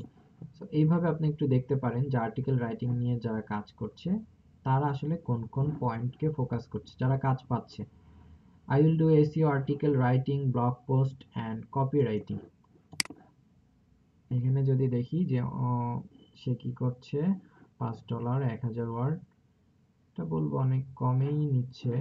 আচ্ছা, up to 3 focus keyword, topic research এবং রেফারেন্স। হ্যাঁ, এখানে এটা আমারও মনে হচ্ছে কম, হাংরি। এগুলো আসলে কম, এত কমে দেওয়া উচিত না। জি, জি, অ্যাটলিস্ট 10 রাখবেন। এটা $5 আমি প্রেফার করি না, কারণ $1000 আর্টিকেলের ভ্যালুটা আসলে $5 না। এটার ভ্যালুটা আসলে ওই যদি প্রপারলি হয় অ্যাটলিস্ট $50 দেওয়া উচিত আমার মতে। আচ্ছা, এখানে I will do SEO article, কারণ একটা আর্টিকেল শুধুমাত্র কপি পেস্ট হবে না, সে 500 ওয়ার্ড দিচ্ছে, 3টা কাজ করেছে, আরো 3টা অর্ডার সে পেয়েছে। ইনিশিয়ালি শুরু করার জন্য কিছু কম প্রাইসে দিতে পারেন, বাট অ্যাটলিস্ট $10, এর নিচে নামার দরকার নাই। I will do SEO article writing, content writing, 500 word, one focus keyword. এটা হতে পারে যে 500 ওয়ার্ডের একটা আর্টিকেল লিখে দিচ্ছে $5 initially. SEO optimize article, the word article, blog post, product review, unique. I'll clear requirement of your content need, keywords, average word count, target audience, the tone of writing, think of mention, special instruction. আচ্ছা, 100% এটা দরকার। Quality that you can, আচ্ছা, fully research content, well SEO optimise content, এই ব্যাপারগুলো focus করবেন যে আপনি SEO optimised content করতে পারেন। ইন্ডিয়ান সেলার, আচ্ছা,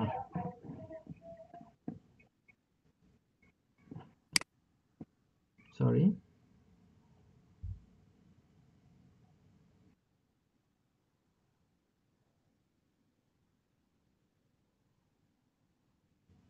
আচ্ছা, ওটা আমি দেখাবো, আমরা টুল দিয়ে এটা বের করতে পারি যে আপনি একটা,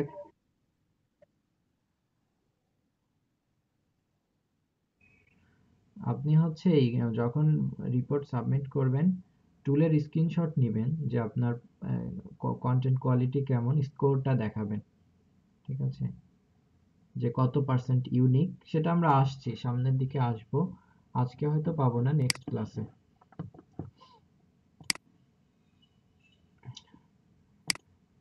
কন্টেন্ট ম্যানেজ করার জন্য টুলগুলো ব্যবহার করো, আমরা এগুলা প্রত্যেকেই করি, Google drive, Microsoft office, one drive, Evernote, এগুলা আমি নর্মালি আমি হচ্ছে Google drive, Microsoft office, Google drive, one drive, এই দুইটাকে বেশি ব্যবহার করি, কারণ পিসি, মানে আমি অনলাইনে সব কিছু নেওয়ার ট্রাই করি সবসময়, যাতে যে কোনো জায়গায় আমি অ্যাক্সেস নিতে পারি। তো এগুলো আমাদেরকে হেল্প করে নিজের কন্টেন্টগুলোকে ম্যানেজ করার জন্য। এভার নোট, এটাও একটা ভালো আম, একটা নোট, একটা সাইট যেখানে আমরা নোট করতে পারি, কন্টেন্ট ম্যানেজ করতে পারি। পকেটটা হচ্ছে খুব লাইট একটা সফটওয়্যার, এবং আমরা এটাকে এক্সটেনশন হিসেবে অ্যাড করতে পারি আমাদের যে ক্রোম ব্রাউজার আছে সেখানে। অ্যান্ড্রয়েড একটা অ্যাপ আছে পকেটের, শুধুমাত্র লিংক সেভ করে রাখার জন্য পকেটটা বেশ ভালো, হেল্পফুল এবং খুব জনপ্রিয়। ইভেন পার্সোনালি আমারও এটা ভালো লাগে যে পকেটটা বেশ কাজের, যে কোনো একটা লিংক আপনি পেলেন, লিংকটা সেভ করে রাখতে পারবেন পকেটে। আচ্ছা, ডায়নালিস্ট, আপনাদের এটা এই ক্লাসটা আমি আসলে ডায়নালিস্ট অনেক আগে থেকে ব্যবহার করি, তো এটা আমার কাছে ভালো মনে হয়। স্লাইড শেয়ার, তো এগুলো আপনারা জানেন আই থিঙ্ক, তারপরে আমি একটু মনে করিয়ে দিলাম যে কন্টেন্ট মার্কেটিং করার জন্য আমরা কিছু টুল আমাদের দরকার হয়, যে কোথায় আমরা লিখবো, কোথায় রাখবো, কোনো একটা সোর্স পছন্দ হলে সেটা আমরা কিভাবে ম্যানেজ করব। তো আমি বলবো যে আপনারা গুগল ড্রাইভের যে গুগল ডক আছে এটা ব্যবহার করেন রাইটিং এর জন্য, এবং আম, এই জায়গায় পকেটটা ব্যবহার করতে পারেন লিঙ্কগুলো সেভ করে রাখার জন্য। এই দুইটা টুল বেশ ভালো হেল্প করবে, অনেক কাজকে কমিয়ে দিবে। আচ্ছা, এসইও আর্টিকেল রাইট করার জন্য আসলে আমাদের কি কি রিকোয়ারমেন্টস গুলো আছে, তো সেটা যদি আমি একটু বলি, কিছু টার্ম অ্যাকচুয়ালি আমি বলে যাব যে কি কি টার্ম আছে। তো প্রথমেই কিওয়ার্ড রিসার্চ করে নিতে হবে, যখন আমরা আর্টিকেল লিখব সেখানে কিওয়ার্ড রিসার্চ অবশ্যই করব, এবং কিওয়ার্ড যেটা নিব সেটা হচ্ছে লং টেইল কিওয়ার্ড এবং স্পেসিফিক মাইক্রো নিশের লং টেল কিওয়ার্ড আমরা ব্যবহার করার ট্রাই করব। কে সানাউল্লাহ ভাই নাই, তার বাসায় ইলেকট্রিসিটি চলে গেছে, আমি অফিস কি অফলাইন হয়ে গেলে প্রেজেন্টটা দিয়ে দিবেন প্লিজ। আচ্ছা, দিয়ে দিব ইনশাল্লাহ। Keyword research before writing. আচ্ছা, লং টেল কিওয়ার্ড এটা ব্যবহার করা। শর্ট টেল কিওয়ার্ড টার্গেট না করে আর্টিকেল লিখবেন, লং টেল কিওয়ার্ড ব্যবহার করে করবেন, কারণ শর্ট টেলে র্যাঙ্কে আসাটা অনেক সময় লেগে যাবে, বায়ারও খুশি হবে না। আর এটা এখন বলা যায় যে খুবই টাফ শর্ট টেল কিওয়ার্ডকে টার্গেট করে কোনো কিছু করা। এজন্য সব কিছুই ট্রাই করেন লং টেল কিওয়ার্ড নিয়ে কাজ করার জন্য কিওয়ার্ড রিসার্চের এই জায়গাতে।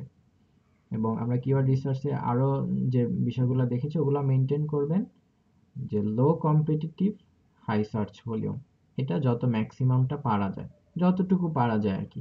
এটার কোনো স্পেসিফিক ভ্যালু আমি বলবো না যে এত হইলে নিবেন এত হইলে নিবেন না, আপনি ম্যাক্সিমাম রেঞ্জটা নেবেন। এটা ডিপেন্ড করবে যে আপনার কম্পিটিটর আসলে কারা আছে তাদের উপর এটা বাড়বে বা কমবে। তো লং টেল কিওয়ার্ডগুলো নেন এবং লো সার্চ ভলিউম এবং কি হাই সার্চ ভলিউম এবং লো কম্পিটিটিভ কিওয়ার্ড। তো একটা আর্টিকেল লেখার জন্য আমরা 3টা বা 4টা কিওয়ার্ডকে ফোকাস করতে পারি। যে আপনি একটা মেইন কিওয়ার্ড রাখলেন, মনে করেন যে আমার একটা মেইন কিওয়ার্ড হচ্ছে আমি একটা কন্টেন্ট লিখবো যে বেস্ট গেমিং মাউস, এটা হচ্ছে আমার কন্টেন্ট। তো এর সাথে বেস্ট গেমিং মাউস লিখে যদি আমি দেখি, তাহলে মনে করেন যে অনেক বেশি কম্পিটিশন পেলাম। সাপোজ ধরে নেন যে বেস্ট গেমিং মাউস, এটা লিখে সার্চ করলাম। সার্চ করার ফলে আমি দেখি যে আসলে মান্থলি সার্চ ভলিউম অনেক বেশি। এবং এটা যদি আমি রেজাল্টগুলো দেখি এবং সেখানে কিছু আর্টিকেল দেখি, সেটা থেকে আমি বুঝতে পারবো যে না, এই আর্টিকেলগুলো আসলে কতটুকু ভালো। তো আর্টিকেল রাইট করার জন্য আপনি যে কিওয়ার্ডটাকে টার্গেট করলেন, এই কিওয়ার্ড লিখে সার্চ করলে যে রেজাল্টগুলো আসে, সেই রেজাল্টগুলা বা যে কন্টেন্টগুলা বা যে আর্টিকেলগুলা পাবেন, অবশ্যই সেই আর্টিকেল থেকে আপনার আর্টিকেলটা বেটার হতে হবে। এটা হচ্ছে মেইন জিনিস এসইও ফ্রেন্ডলি আর্টিকেল রাইট করার আগে। আপনার যদি তাদের প্রথম যে আর্টিকেলগুলো আছে, একটা দুইটা তিনটা, 4টা 5টা এরকম আপনি টার্গেট করেন, 4টা বা 5টা রেজাল্ট আপনি নেন কম্পিটিটর অ্যানালাইসিসের মতো করে। কম্পিটিটর অ্যানালাইসিসে আমরা কি দেখেছি, রেজাল্টগুলো ডিএ দেখেছি, পিএ দেখেছি, এগুলা দেখেছি, ঠিক আছে। এবং হচ্ছে ওই কন্টেন্টগুলোতে সে কত ওয়ার্ডের আর্টিকেল ব্যবহার করেছে সেটা দেখেছি। যেমন আমি ধরে নিলাম যে প্রথম যে রেজাল্টের আর্টিকেলটা আসছে এটা 2000 ওয়ার্ডের আর্টিকেল, এটা ধরে নিলাম 1500 ওয়ার্ডের আর্টিকেল, এটা হচ্ছে 2500 ওয়ার্ডের আর্টিকেল, এটা ধরে নিলাম। এখানে আপনার বাড়ানোর সুযোগ আছে, আপনি 3000 ওয়ার্ডের আর্টিকেল লিখবেন। পাশাপাশি তাদের যে কন্টেন্টের কোয়ালিটি সেটা থেকে বেটার করেন, তারা প্রপার ইমেজ দিয়েছে কিনা, যদি না দিয়ে থাকে সেটা দেন, ভিডিও দেন। তো এই কাজগুলা, এটা আমরা স্টেপ বাই স্টেপ আসছি, যে আমরা যখন কিওয়ার্ড রিসার্চ করছি তখন লং টেল কিওয়ার্ড নিব, দেন আমার যারা কম্পিটিটর আছে তাদের থেকে বেটার আর্টিকেল আমি লেখার ট্রাই করব। এবং টার্গেটেড কিওয়ার্ড, টার্গেটেড কিওয়ার্ড কোনটা হবে অলরেডি আমি এটা বলেছি, যে লো কম্পিটিটিভ এবং হাই ভলিউম কিওয়ার্ড। এবং যখনই আমি একটা আর্টিকেল পাবলিশ করব বা আর্টিকেল হচ্ছে লিখব, চেষ্টা করব যে টপিক নিয়ে কথা বলছি সেই টপিকটা কভার করার জন্য, ঠিক আছে। আপনারা খুব ভালো একজন international marketer, nail Patel, nail Patel world wide popular একজন মার্কেটার, ডিজিটাল মার্কেটার, তার অনেক আর্টিকেল পাবেন। এটা থেকে আইডিয়া নিতে পারে। ঠিক আছে, আমি বলা যায় তার অনেক কিছুই ফলো করি যে সে কিভাবে কি করে। ইউটিউবে তার চ্যানেল আছে, ভিডিও আছে। যাই হোক, এখানে বলা যায় তার ব্লগে বেশ ভালো আর্টিকেল পাবেন। এবং প্রত্যেকটা আর্টিকেল অনেকটা ইফেক্টিভ, এসইও মাস্টার বলা যায়। আচ্ছা, এখানে আমরা যদি দুই একটা, প্রত্যেকটা আর্টিকেল অনেক বড় বড় হয়ে থাকে এবং তার এই আর্টিকেলগুলো অনেক বেশি অর্গানাইজ বলা যায়, যে পুরোপুরি মানে সে অনেক এক্সপার্ট এসইওতে, এবং তার এক্সপার্টাইজ এর জায়গা থেকে তার এই কাজগুলো দেখলে আমরা যদি এটার কিছু পার্সেন্টেজও মেনটেন করতে পারি এ ধরনের আর্টিকেলে, তাহলে আমরা ভালো আর্টিকেল রাইটার হতে পারবো। এবং এক একটা পেজে কি পরিমাণ ওয়ার্ডের আর্টিকেল পাবলিশ করে এটা একটু দেখা, এই এক্সাম্পলগুলো আমাদের জন্য হেল্প করবে। আচ্ছা, যাই হোক, তো আমরা চেষ্টা করব যেটা নিয়ে কথা বলতে চাই সেটা যেন কভার করে ওই টপিকটা। পাশাপাশি হচ্ছে প্লাজিয়ারিজম ফ্রি আর্টিকেল, এটা টুল দিয়ে আমরা দেখতে পারি। গ্রামাটিক্যালি আমরা দেখব এটা গ্রামারলি যদি পেইড থাকে তাহলে খুবই ভালো, যদি পেইড না থাকে তাহলেও আমরা সেটা দিয়ে দেখে নিতে পারি। ঠিক আছে, ফ্রিতে খুব বেশি কিছু দেয় না আমাদের, তারপর যথেষ্ট ইনিশিয়ালি ফ্রিতেই করতে পারেন। কিওয়ার্ড ডেনসিটি, এটা ইম্পর্টেন্ট, যে আমরা যখন একটা আর্টিকেল লিখবো সেটার কিওয়ার্ড ডেনসিটি কি পরিমাণ হওয়া উচিত। তো এখন আমাদের কারো আইডিয়া আছে কিনা যে কিওয়ার্ড ডেনসিটি ব্যাপারটা বলতে আমরা কি বোঝাতে চাচ্ছি বা কি বোঝায় কিওয়ার্ড ডেনসিটি?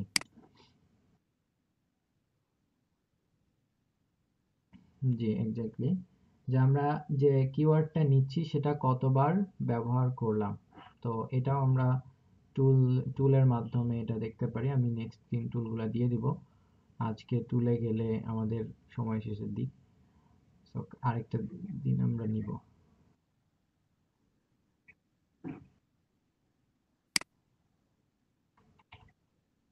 আপনারা পাবেন, সার্চ করলে আপনারা পাবেন, আমার থেকেও নিতে হবে না। আমি যদি এখান থেকে আমি তারপর দিয়ে দিব, সমস্যা নেই। আমি জাস্ট টার্মগুলা কিওয়ার্ড ডেনসিটির এক্সাম্পল যদি আমি দেখি বাকিদের বোঝার জন্য।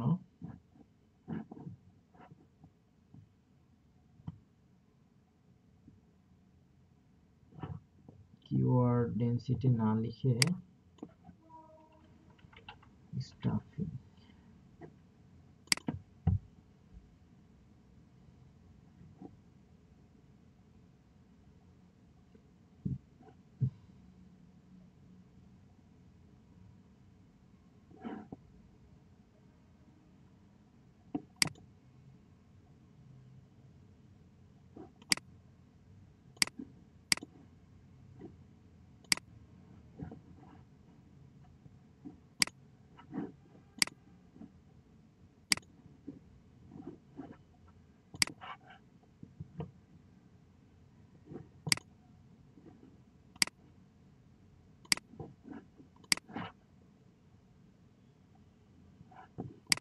এত ছোট হইলে তো বিপদ। দেখা যায় নাকি কোয়ালিটি একদমই বাজে?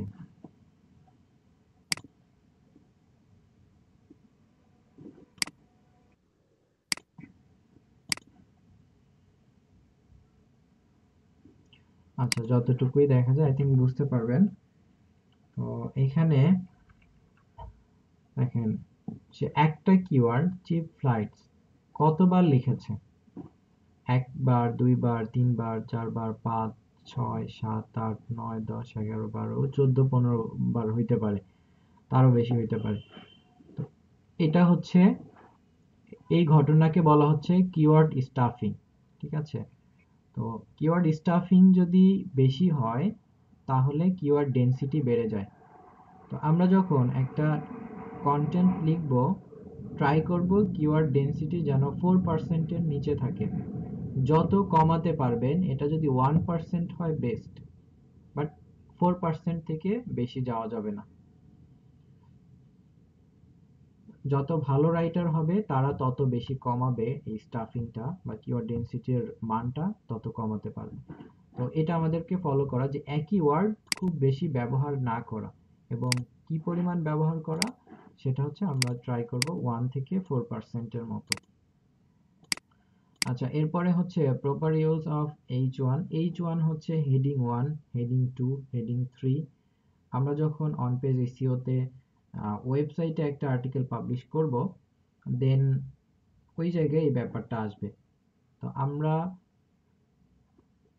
টার্গেটেড কিওয়ার্ডকে H1 এ রাখবো, অর্থাৎ হেডিং এ রাখবো। হেডিং হেডিং 1 হতে পারে, 2 হতে পারে, 3 হতে পারে। আপনারা দেখেছেন ফেসবুক গ্রুপে যখন একটা পোস্ট করা হয়, ওখানে দুইটা অপশন আসে, H1, H2, heading 1, heading 2।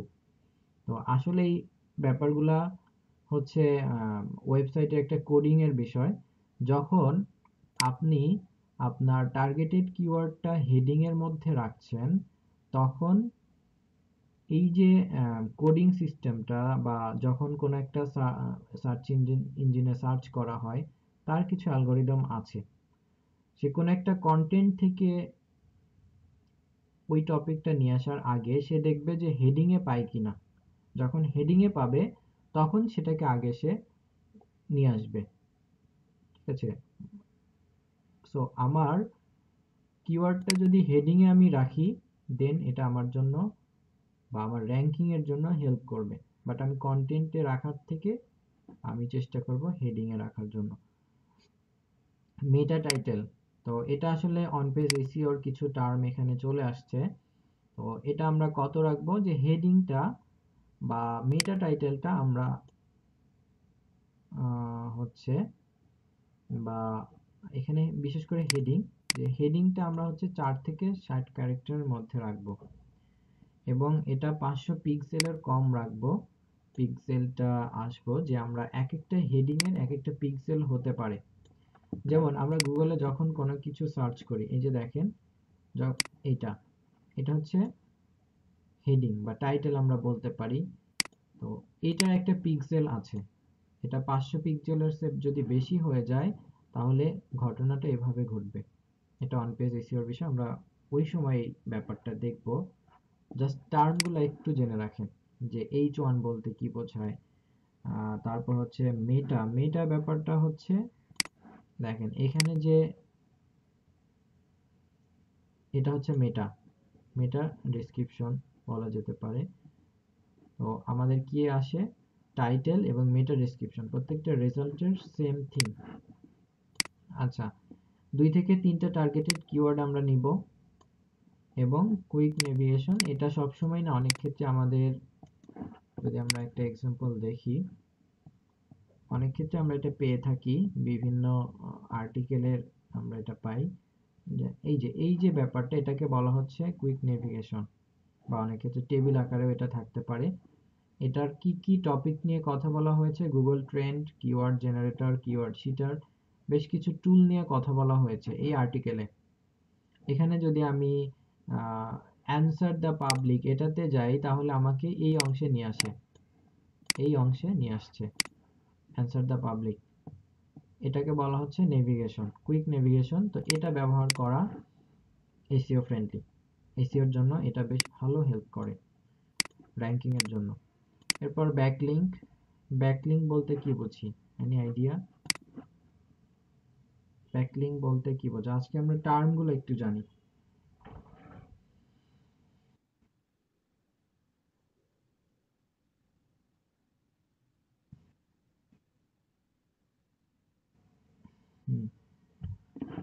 Backlink, এটার এক্সাম্পল হতে পারে উইকিপিডিয়া। আচ্ছা, উইকিপিডিয়াতে আমরা যদি কোনো একটা কন্টেন্টে যাই,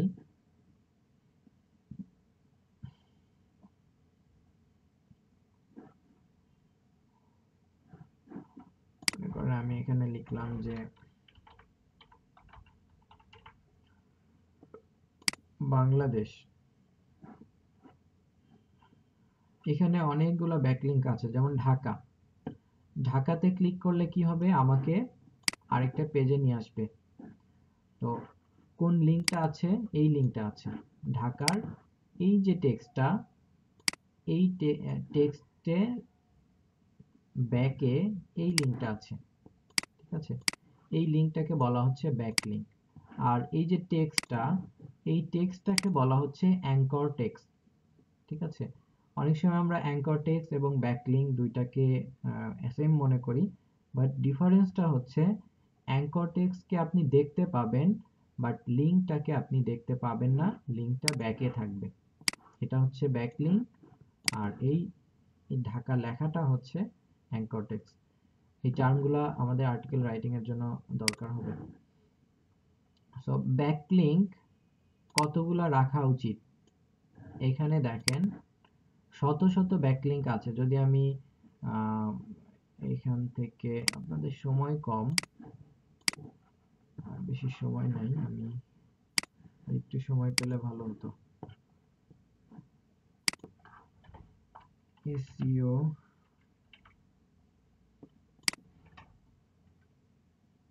কি হইলো,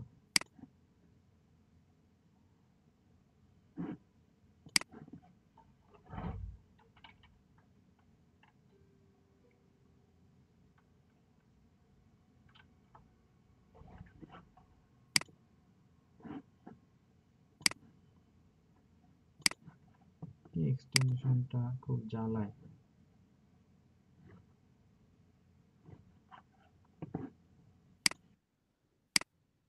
নিব নিব, এই তো আমার শেষ প্রায়।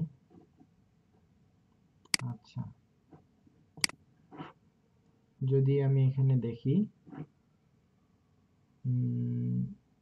এখানে দেখেন, এখানে হচ্ছে কি টাইপের লিংক আসলে, কয় ধরনের আমরা কিওয়ার্ড রিসার্চে দেখেছিলাম যে ইন্টারনাল লিংক, এক্সটার্নাল লিংক, তাই না? তো ব্যাকলিংক করার সময় আপনি ইন্টারনাল লিংক যত ইচ্ছা দিতে পারেন, গুগলের কোনো মাথা ব্যথা নাই, বাট গুগল পছন্দ করে না যে আপনি এক্সটার্নাল লিংক বেশি দেন, ঠিক আছে? এবং এটা উইকিপিডিয়ার হিসেবে কাউন্ট করলে হবে না, কারণ উইকিপিডিয়ার রেজাল্টগুলোকে সবসময় র্যাঙ্কে দেখাবে, এটা একটা অথেন্টিক। বাট আপনি একটা ওয়েবসাইট করলে তখন অনেক বেশি রুলস চলে আসে গুগলের জন্য। তো এখানে আমরা যেটা করব যে প্রতিটা, এটা জাস্ট স্ট্যান্ডার্ড একটা বিষয়, এর থেকে অনেকে বেশিও দিচ্ছে, কমও দিচ্ছে, বাট প্রতি 500 ওয়ার্ডের জন্য আমি সাজেস্ট করব একটা ব্যাকলিংক আপনি দেন, এর বেশি দরকার নাই। একটা ব্যাকলিংক, বা বড়জোর দুইটা দিতে পারেন, এর বেশি যাওয়া কোনোভাবেই উচিত না। যে 200 ওয়ার্ডের জন্য, 2000 ওয়ার্ডের জন্য আপনি 4 থেকে 6টা ব্যাকলিংক দেন, ঠিক আছে? বা 500-র জন্য দুইটার যদি দেন 8টা হতে পারে, যে 4 থেকে 8টা এটা হতে পারে। আচ্ছা, 4টা না দিয়ে আমি 6 দিলাম, যে 6 থেকে 8টা এরকম ব্যাকলিংক আপনারা দিতে পারেন। বাট এটা ডিপেন্ড করে যে কোন ক্লায়েন্ট এমনও আছে জাস্ট একটা ব্যাকলিংক চায়, যেটা গেস্ট পোস্টিং এর জন্য, যে আপনি কোনো একটা ব্লগ সাইটে পোস্ট করে দিচ্ছেন, সেই পোস্টের মধ্যে জাস্ট আপনি একটা ব্যাকলিংক তাকে দিচ্ছেন। এটা যদিও 2000 ওয়ার্ড বা 4000 ওয়ার্ড এটার হিসেবে ভ্যারি করবে।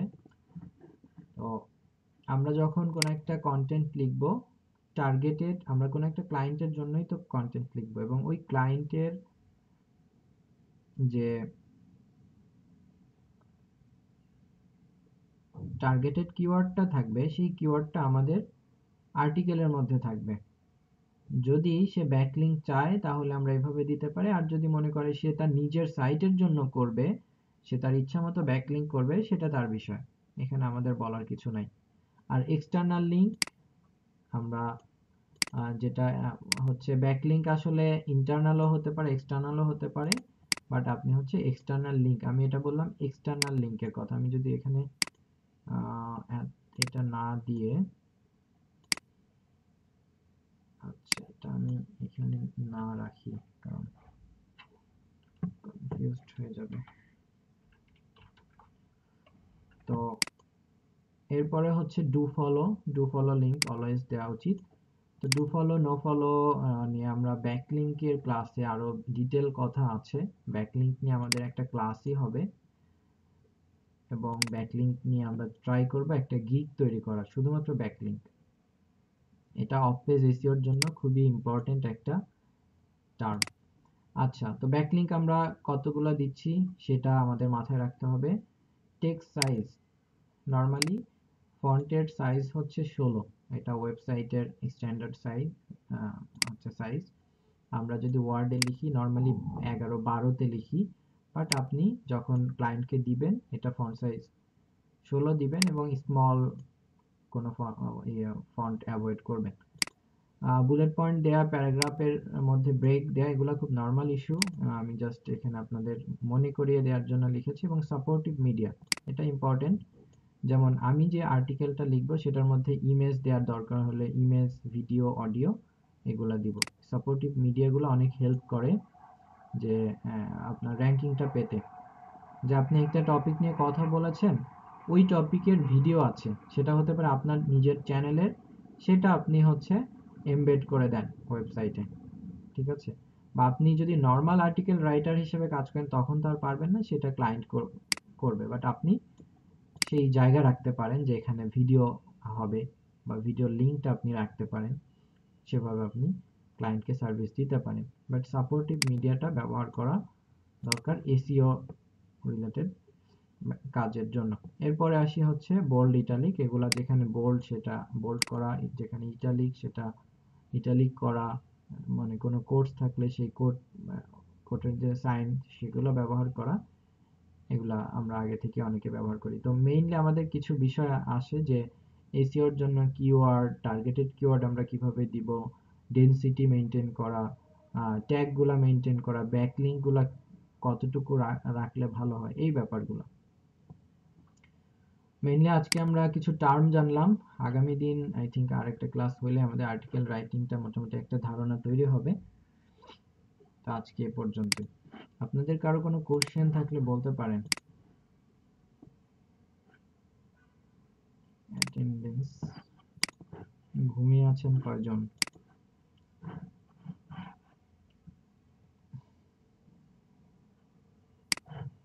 অনলাইন ক্লাস কিছু দেখাও যায় না, বোঝাও যায় না।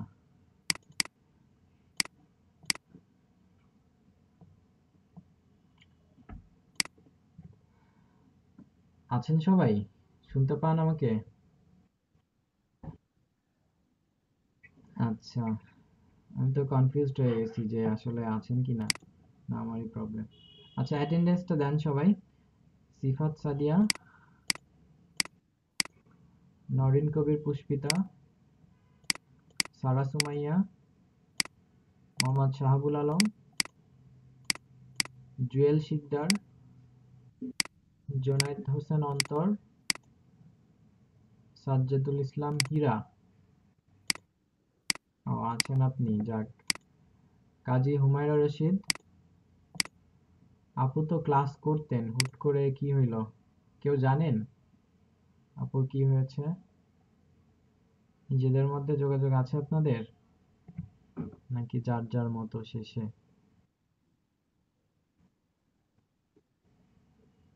উম, একটু খোঁজ খবর নিবেন। কয়েকজন রেগুলার ক্লাস করতো বাট এখন করছে না, 3-4 জন আছে। কেন করছে না একটু জানবেন। মোহাম্মদ সানাউল্লাহ, মোহাম্মদ আল আমিন, সাফিয়া জিন্নাত সুমাইয়া, আরাফাত রহমান, মোহাম্মদ ফজলুল হক, আশিক ইকবাল, মোহাম্মদ সাইদুল ইসলাম,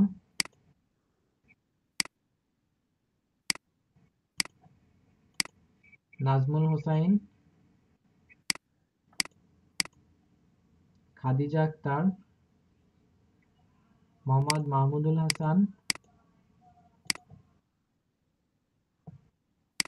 মেহরাজ হোসাইন মুন্না, ইন্দ্রজিৎ কুমার সরকার,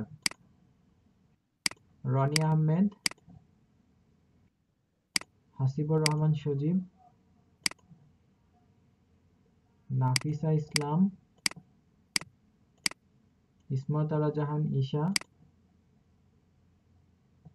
তাসনিম ইসলাম, মোহাম্মদ ইউসুফ, ফারজানা জামান, মোহাম্মদ শাহাদাত হোসেন শাওন, অনেকেই নাই সিরিয়াল ধরে, মোহাম্মদ রাশিদুল ইসলাম, মোহাম্মদ আলী, মোহাম্মদ ইফতা খাইরুল, মোহাম্মদ কামরুল হক, মোহাম্মদ মনির হুসাইন। কেউ বাকি আছেন? বাদ পড়েছেন? কয়েকজন আছেন, এরা তো রেগুলার ক্লাস করতেন। শাহাদাত হোসেন শাওন, ফারজানা জামান, মোহাম্মদ ইউসুফ, তারপর হচ্ছে রাশিদুল ইসলাম, তারপর হচ্ছে কামরুল হক, এইদিকে আরো কয়েকজন ছিলেন। ৮-৯ জন রেগুলার ক্লাস করতেন, গত ৩টা-৪টা ক্লাস করছেন না।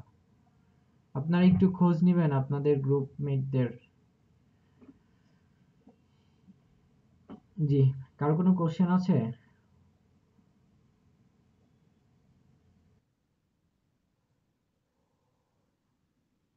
জি, শিওর। ওকে, আপনারা একটু দেখেন এসইও ফ্রেন্ডলি আর্টিকেল রাইটিং কিভাবে লিখতে হয়। সবাই ভালো থাকবেন, আল্লাহ হাফেজ।